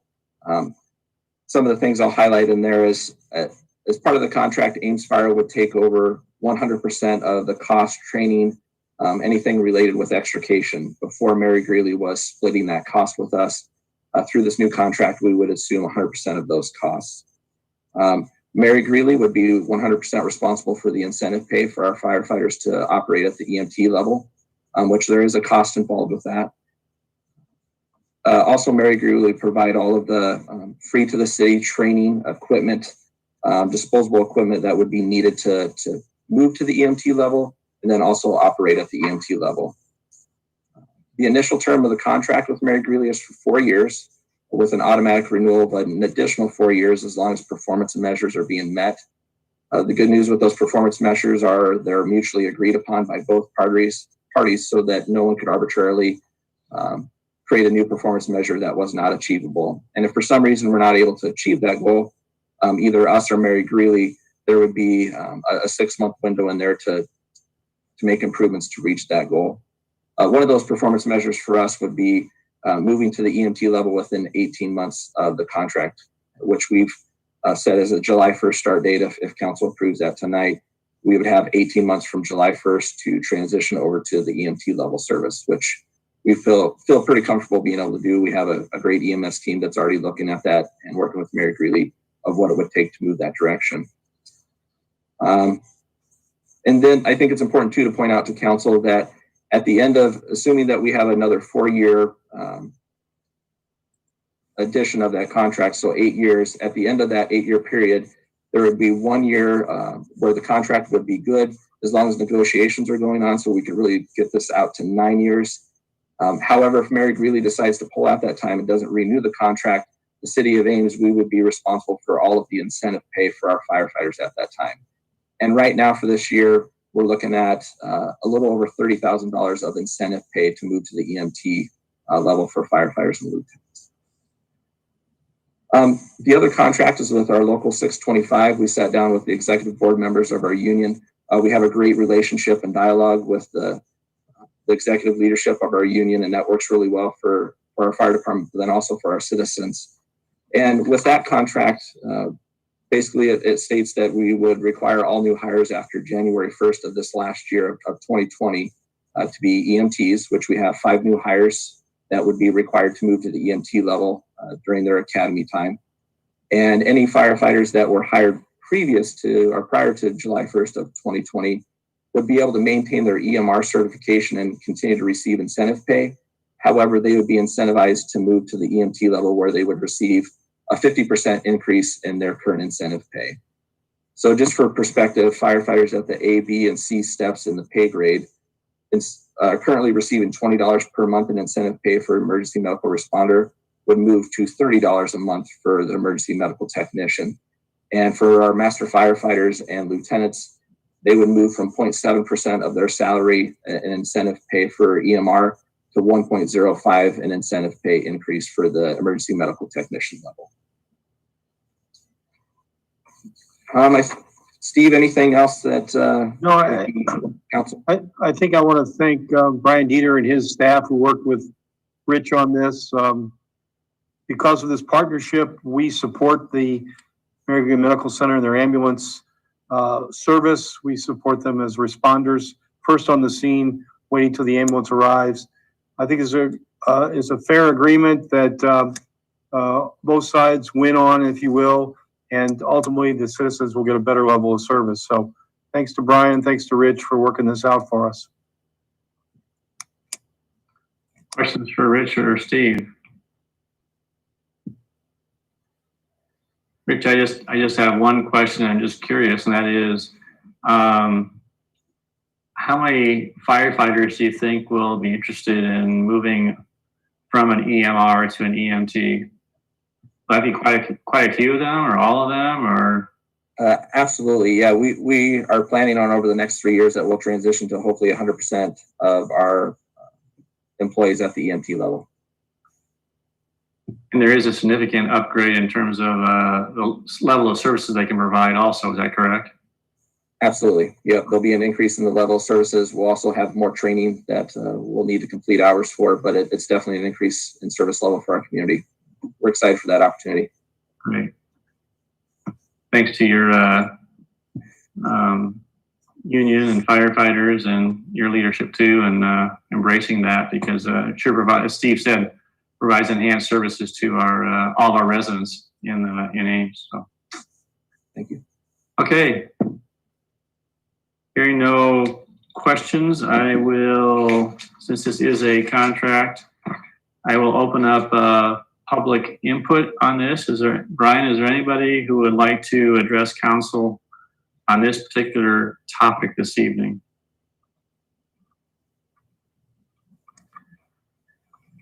I see a hand raised from Corinne McDowell. Okay. Can you please state your name and address, please, and you can try to limit your comments to 3 minutes regarding the agreements between City of Ames and Mary Greeley Medical Center.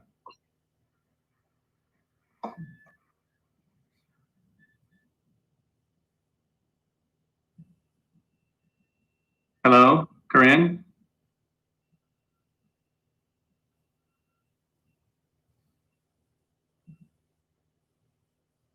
Hello? Hello. Hi, I'm so sorry. My Wi-Fi is not wanting to cooperate with me right now. Well, the only one, so we understand completely. Trying to operate the world with COVID parameters. I was just wondering if you could yield to Ahmed. No. No, but you answered me. Do you wish to address the item number 20 tonight? Can you repeat item number 20 for me? It's the agreement between the City of Ames and Mary Greeley Medical Center regarding a service agreement between the Mary Greeley and the City of Ames regarding providing EMT service. No, I've been trying to raise my hand for the prior items that you were speaking on. Okay, and I also tried to I did explain several times the process we were going through this evening, so. Right, and I was here for that. I guess now my question would be why we allowed the public comment before the discussion instead of being able to hear your dialogue on it and then proceed moving forward. And I know you said September 29th was when it was first addressed and you had a month, but there's still commentary that's happening in this space right now. And do we not have a place to respond? You have the opportunity to interact with council via email. Okay. On calls, yes, you do, but not during the council meeting this evening. Okay, thank you. Anybody else, Brian?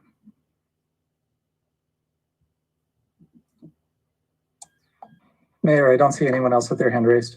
Okay. We'll close public comment on item 20.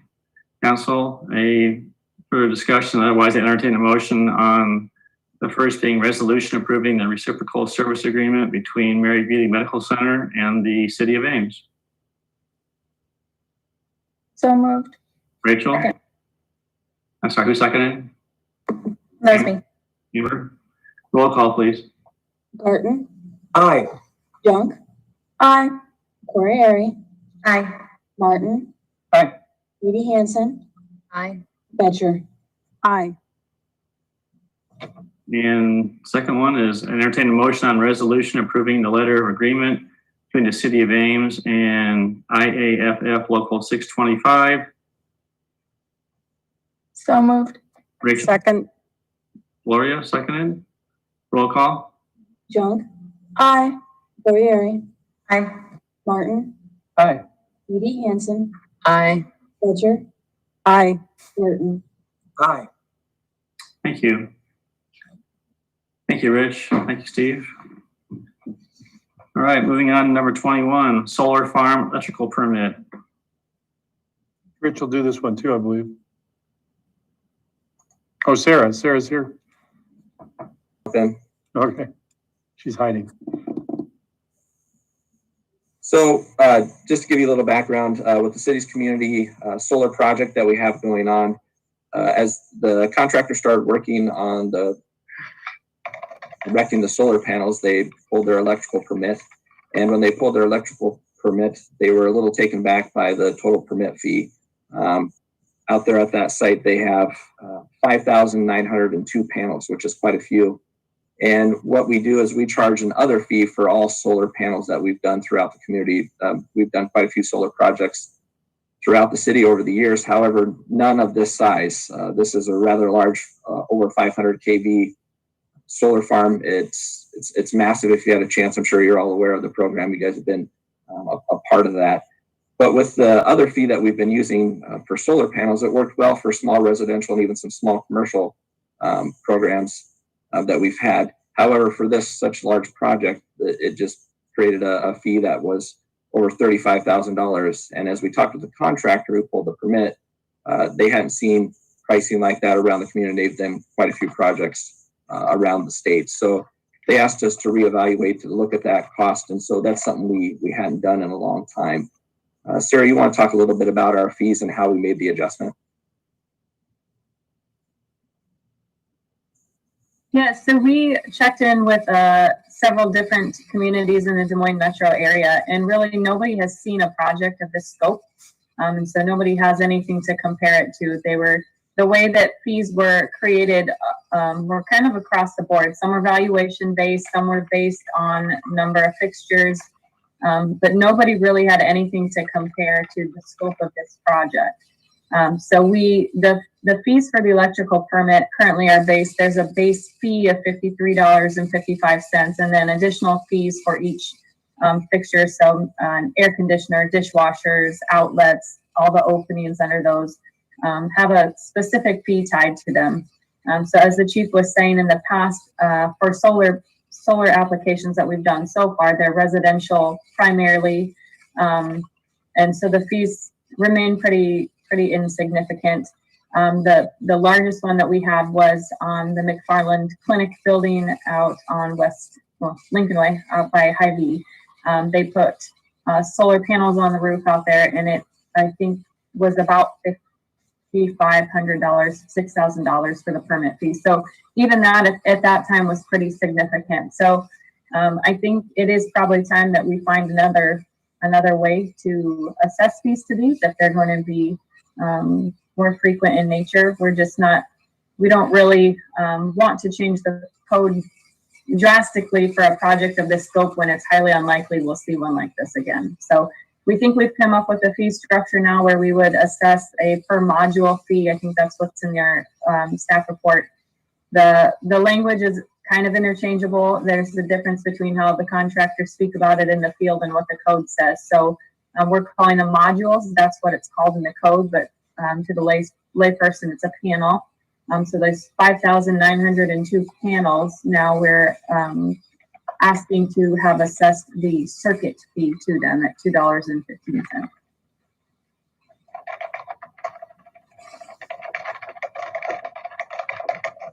Questions for staff?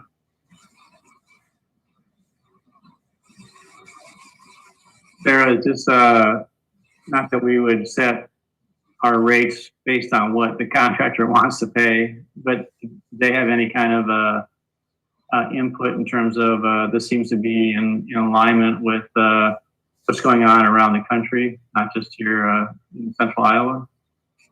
It seems like this change did bring it more in line with what they're seeing elsewhere. There's differences still in how the state of Iowa, for example, would assess it. They do permitting completely different anyway. You get 2 inspections basically and pay per each inspection after that. So it's really hard to compare. The other difficulty with this is since we haven't seen a project of this scope, we don't know how much time it's going to take, how often we're going to be out there. So we feel that this fee structure gives us the ability to cover what we need and still support solar energy. Okay. Hearing no questions from council, I'm going to go open up public comment on this particular item, that being the solar farm electrical permit. Anybody who wishes to address council on this item? Mayor, I don't see anyone with their hand raised. Okay, thank you. We'll close public input on this item. I entertain a motion on resolution amending the fee schedule in Appendix U as included in the council packet. So moved. Garten? Second. Etcher seconded. Any further discussion? Roll call, please. Corriere. Aye. Martin. Aye. Judy Hansen. Aye. Ledger. Aye. Martin. Aye. Junk. Aye. Thank you, Sarah. Thank you, Rich. Appreciate your time. Okay, moving on to item 22. Exciting time tonight.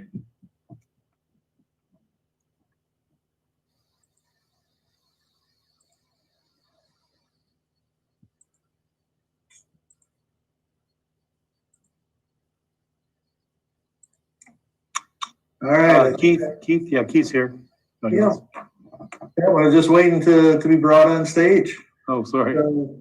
Good evening, Mayor and City Council members. So tonight we get to have a little fun, with this item. What started with a simple question back in 2015 from an individual asked, how do we get an inclusive playground into the park system?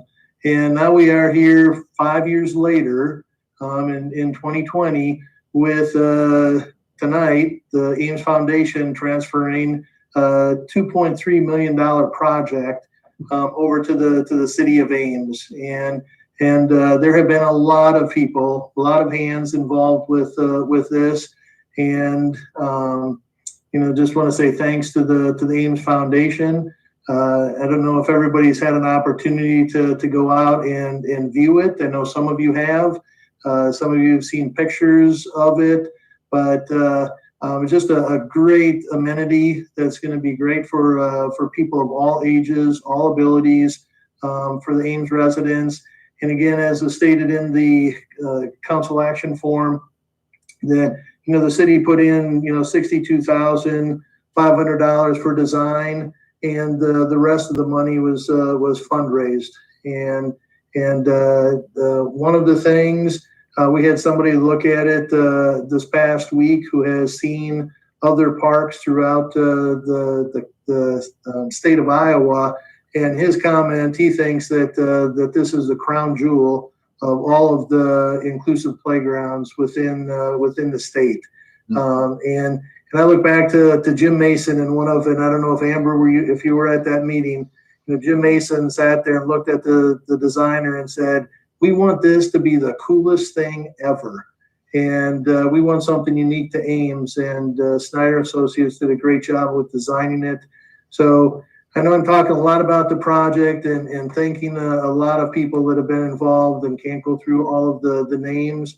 I think all the information is in the council action form. What we asked of the Ames Foundation, they have done it. All those the things that we asked of them are in the attachment.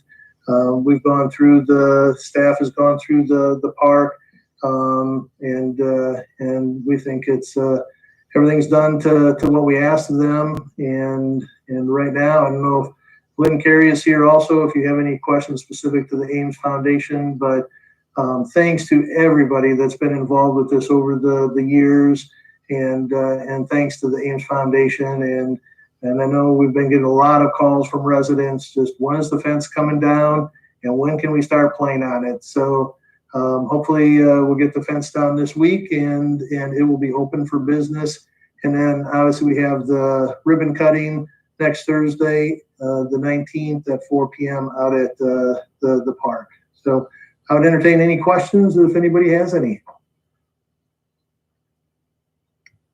Well, I see some other people who have been allowed to get on stage with you. They have any comments they wish to make?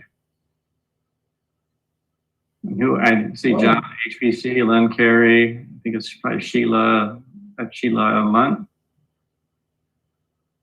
Yeah, I would guess that maybe Sheila or Lynn would have something to say. I'm sure John, if you have any questions for John, he's a project manager with Harold Pike Construction. Josh is a foundation member. So, any of you want to say something? Oh, there's Lynn. Here's Lynn. I just want to say thank you to everyone who believed in this project from the very beginning. There were a handful of true believers, as Keith said, who came up with this idea and pushed it through and made it happen. Several of those people are on this call today. And so thank you. You know who you are. We couldn't possibly have done this without the contributions, both physical and monetary, from so many hundreds of people in the community, and grantors throughout the state. So many people have their hands in this park, and we are just thrilled to see it come to completion. And we're so excited for the people who will be using it, not only in our community, but those who visit the community. Everyone has been really excited. And as Keith said, they can't wait for the fence to come down. So thank you to everyone involved.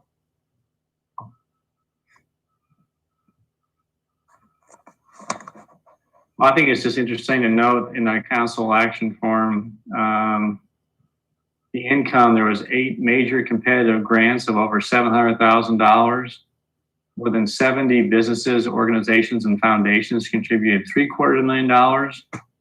And as Lynn indicated, over 350 individuals contributed over $800,000.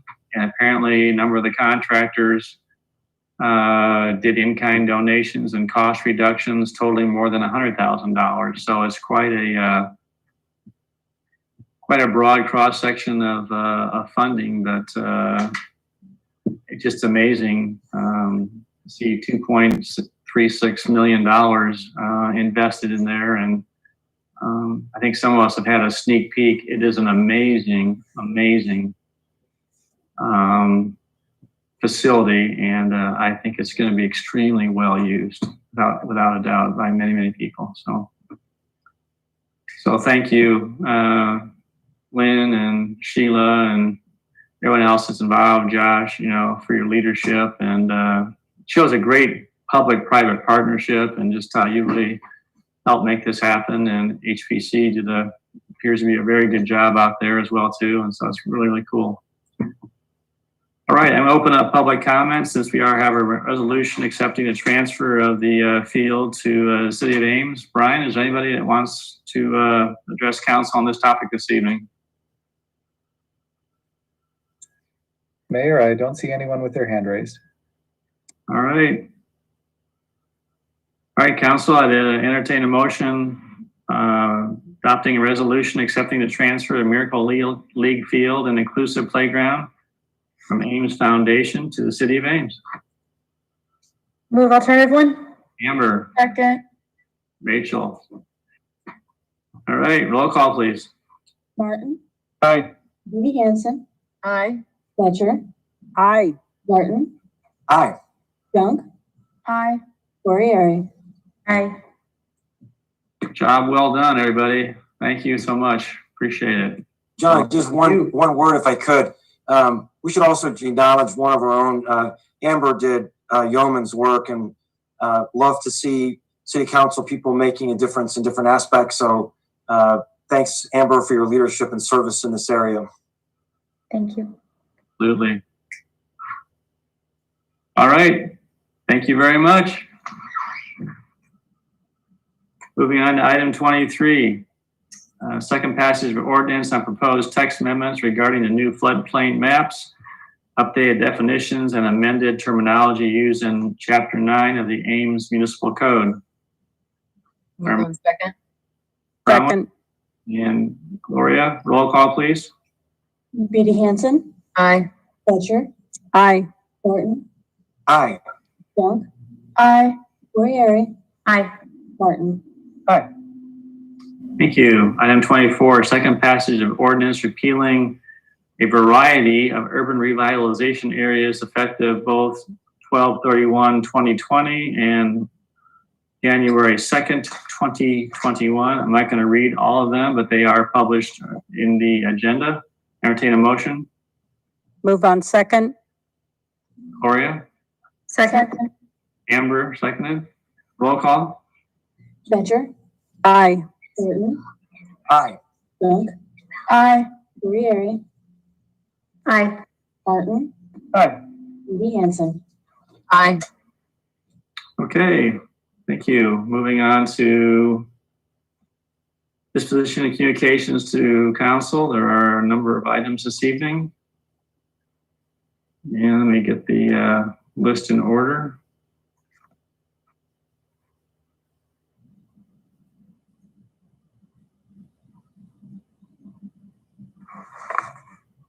Okay, first item is memo from Brian Phillips on the way we can identifying ways city can assist the Ames School District in efforts of closing the achievement gap. This, Go ahead. just for your information, we haven't sat down and talked about goals. I don't know if it's, you want to wait till we have another follow-up on goal setting or on a future agenda, or just cogitate on it for a little bit. But this was task 2, right? Wasn't task 1 talking to the school district? And did that get done? Not yet. So maybe it makes sense to wait on this until we've actually done task 1 and know where the school district stands. Okay. Tim? So is there a plan then? I guess I'd sort of hope that since our goal setting, we would have had an opportunity, even with COVID, to have some dialogue between leadership of the two bodies. Is there any sense of whether that can happen in the near future? We'll try with the school. Just, you mean with the two full bodies? My recollection was that there was going to be an effort between Steve, you and their leadership, and then followed by a meeting of the two bodies. Quite frankly, they've been under even more pressure, as much pressure as we have, so we haven't gotten together not how long. Well, before COVID, wasn't it, Mayor? So we could try to do that. I know they're working through some issues again. We could try to set something up though, right, Mayor? Yeah, we could, maybe before the end of the year, we could certainly try and meet up with the board president and Jenny from, for Zoom. Okay.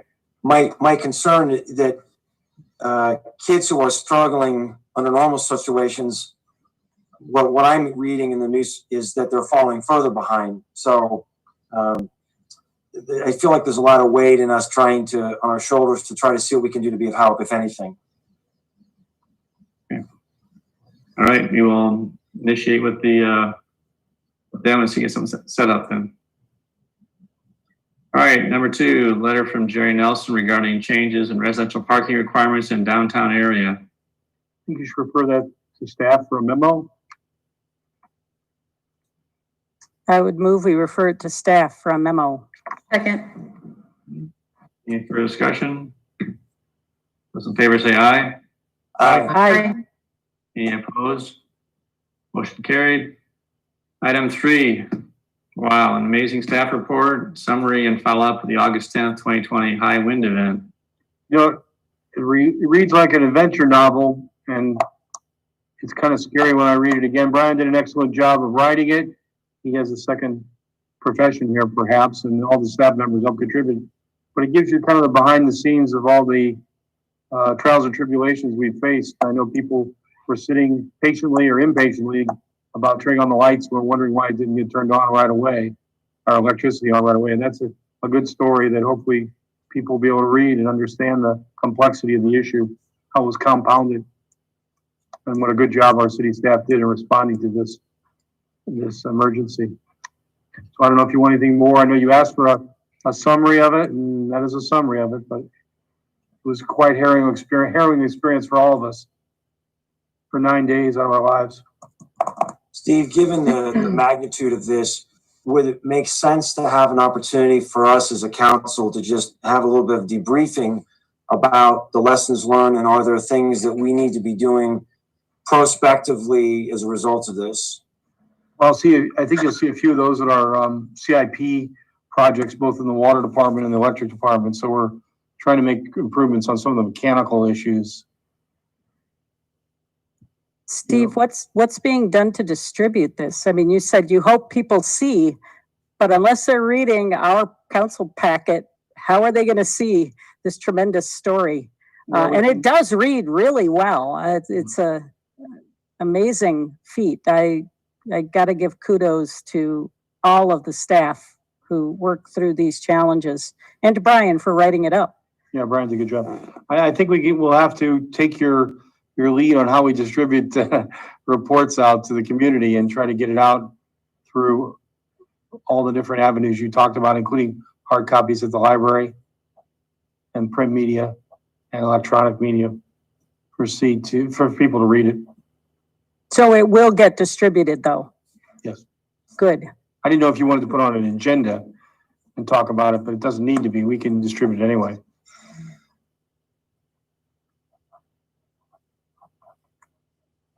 It's a little too long for a tweet, I'm afraid. Yeah, all right. It's a series of tweets. Oh, it's a thread. Okay. Okay.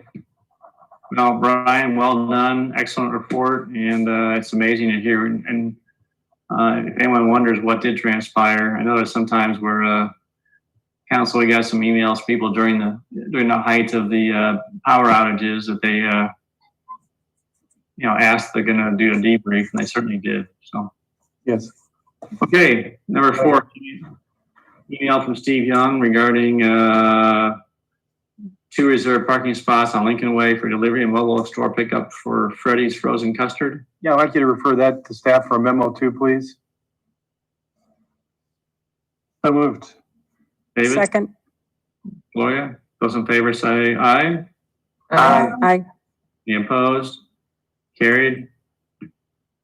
The last 3 are really related to the policing report, which you should have read before you made your final decisions there.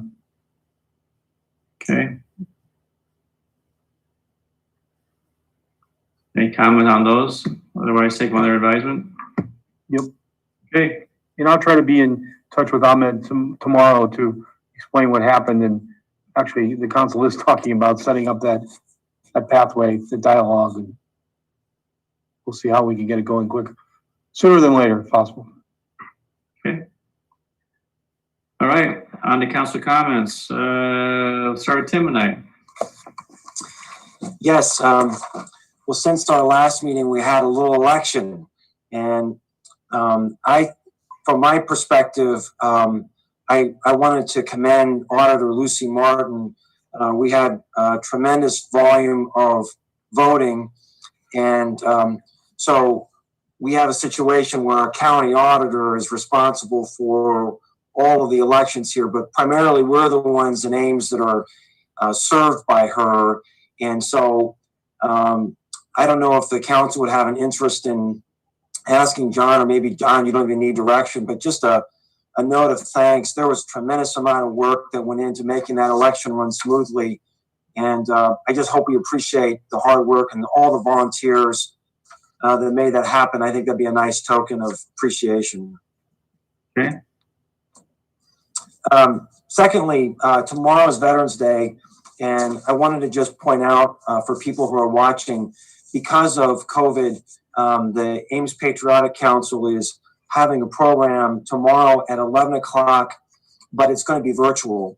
And people can watch the program either through the Facebook page of the Ames Patriotic Council or the website amespatrioticcouncil.org. We have a featured speaker, Colonel Michael One of the Iowa Army National Guard, highly decorated colonel. And so we're really excited. There'll be the Ames High choral group, high school chorale will be singing. Fabulous. So if people have an opportunity to watch that 11, or that will be available afterwards as well to watch. Final item tonight. I wanted to say a special thank you to Steve Shanker and his staff for the work on this policing report. In my time, council, this is probably one of the high watermarks in terms of thoughtfulness and working through a very difficult set of problems. And I'm very proud of the work that the staff have done on this Ames policing report. And I also wanted to just say a word of thanks to our Ames police. They have been watching this work very carefully. And tonight, when we go to bed, they're keeping our community safe day after day. And so we deeply appreciate the work of our Ames police, and we know their commitment to being mindful of our civil liberties here in this community. So thank you to them tonight. That's all. Thank you. Tim. I just want to thank you because Tim has done a yeoman's job on the Ames Patriotic Council, and this program has been, I don't say your baby, but you've put a lot of effort into, as well as Herman Kornbach and others on the council. So thank you for honoring our veterans. It's really important, and something to remember every year for sure. Gloria. Well, I did want to say thank you to all those who have served or are serving in the military because of Veterans Day that's coming up. We appreciate that service. I know that Iowa State is also doing a virtual recognition for the Gold Star Hall.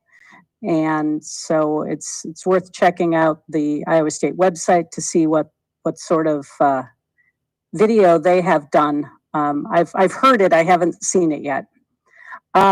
We have this week the symposium on building inclusive organizations that the Chamber of Commerce is sponsoring in partnership with various other organizations like the city and Iowa State University.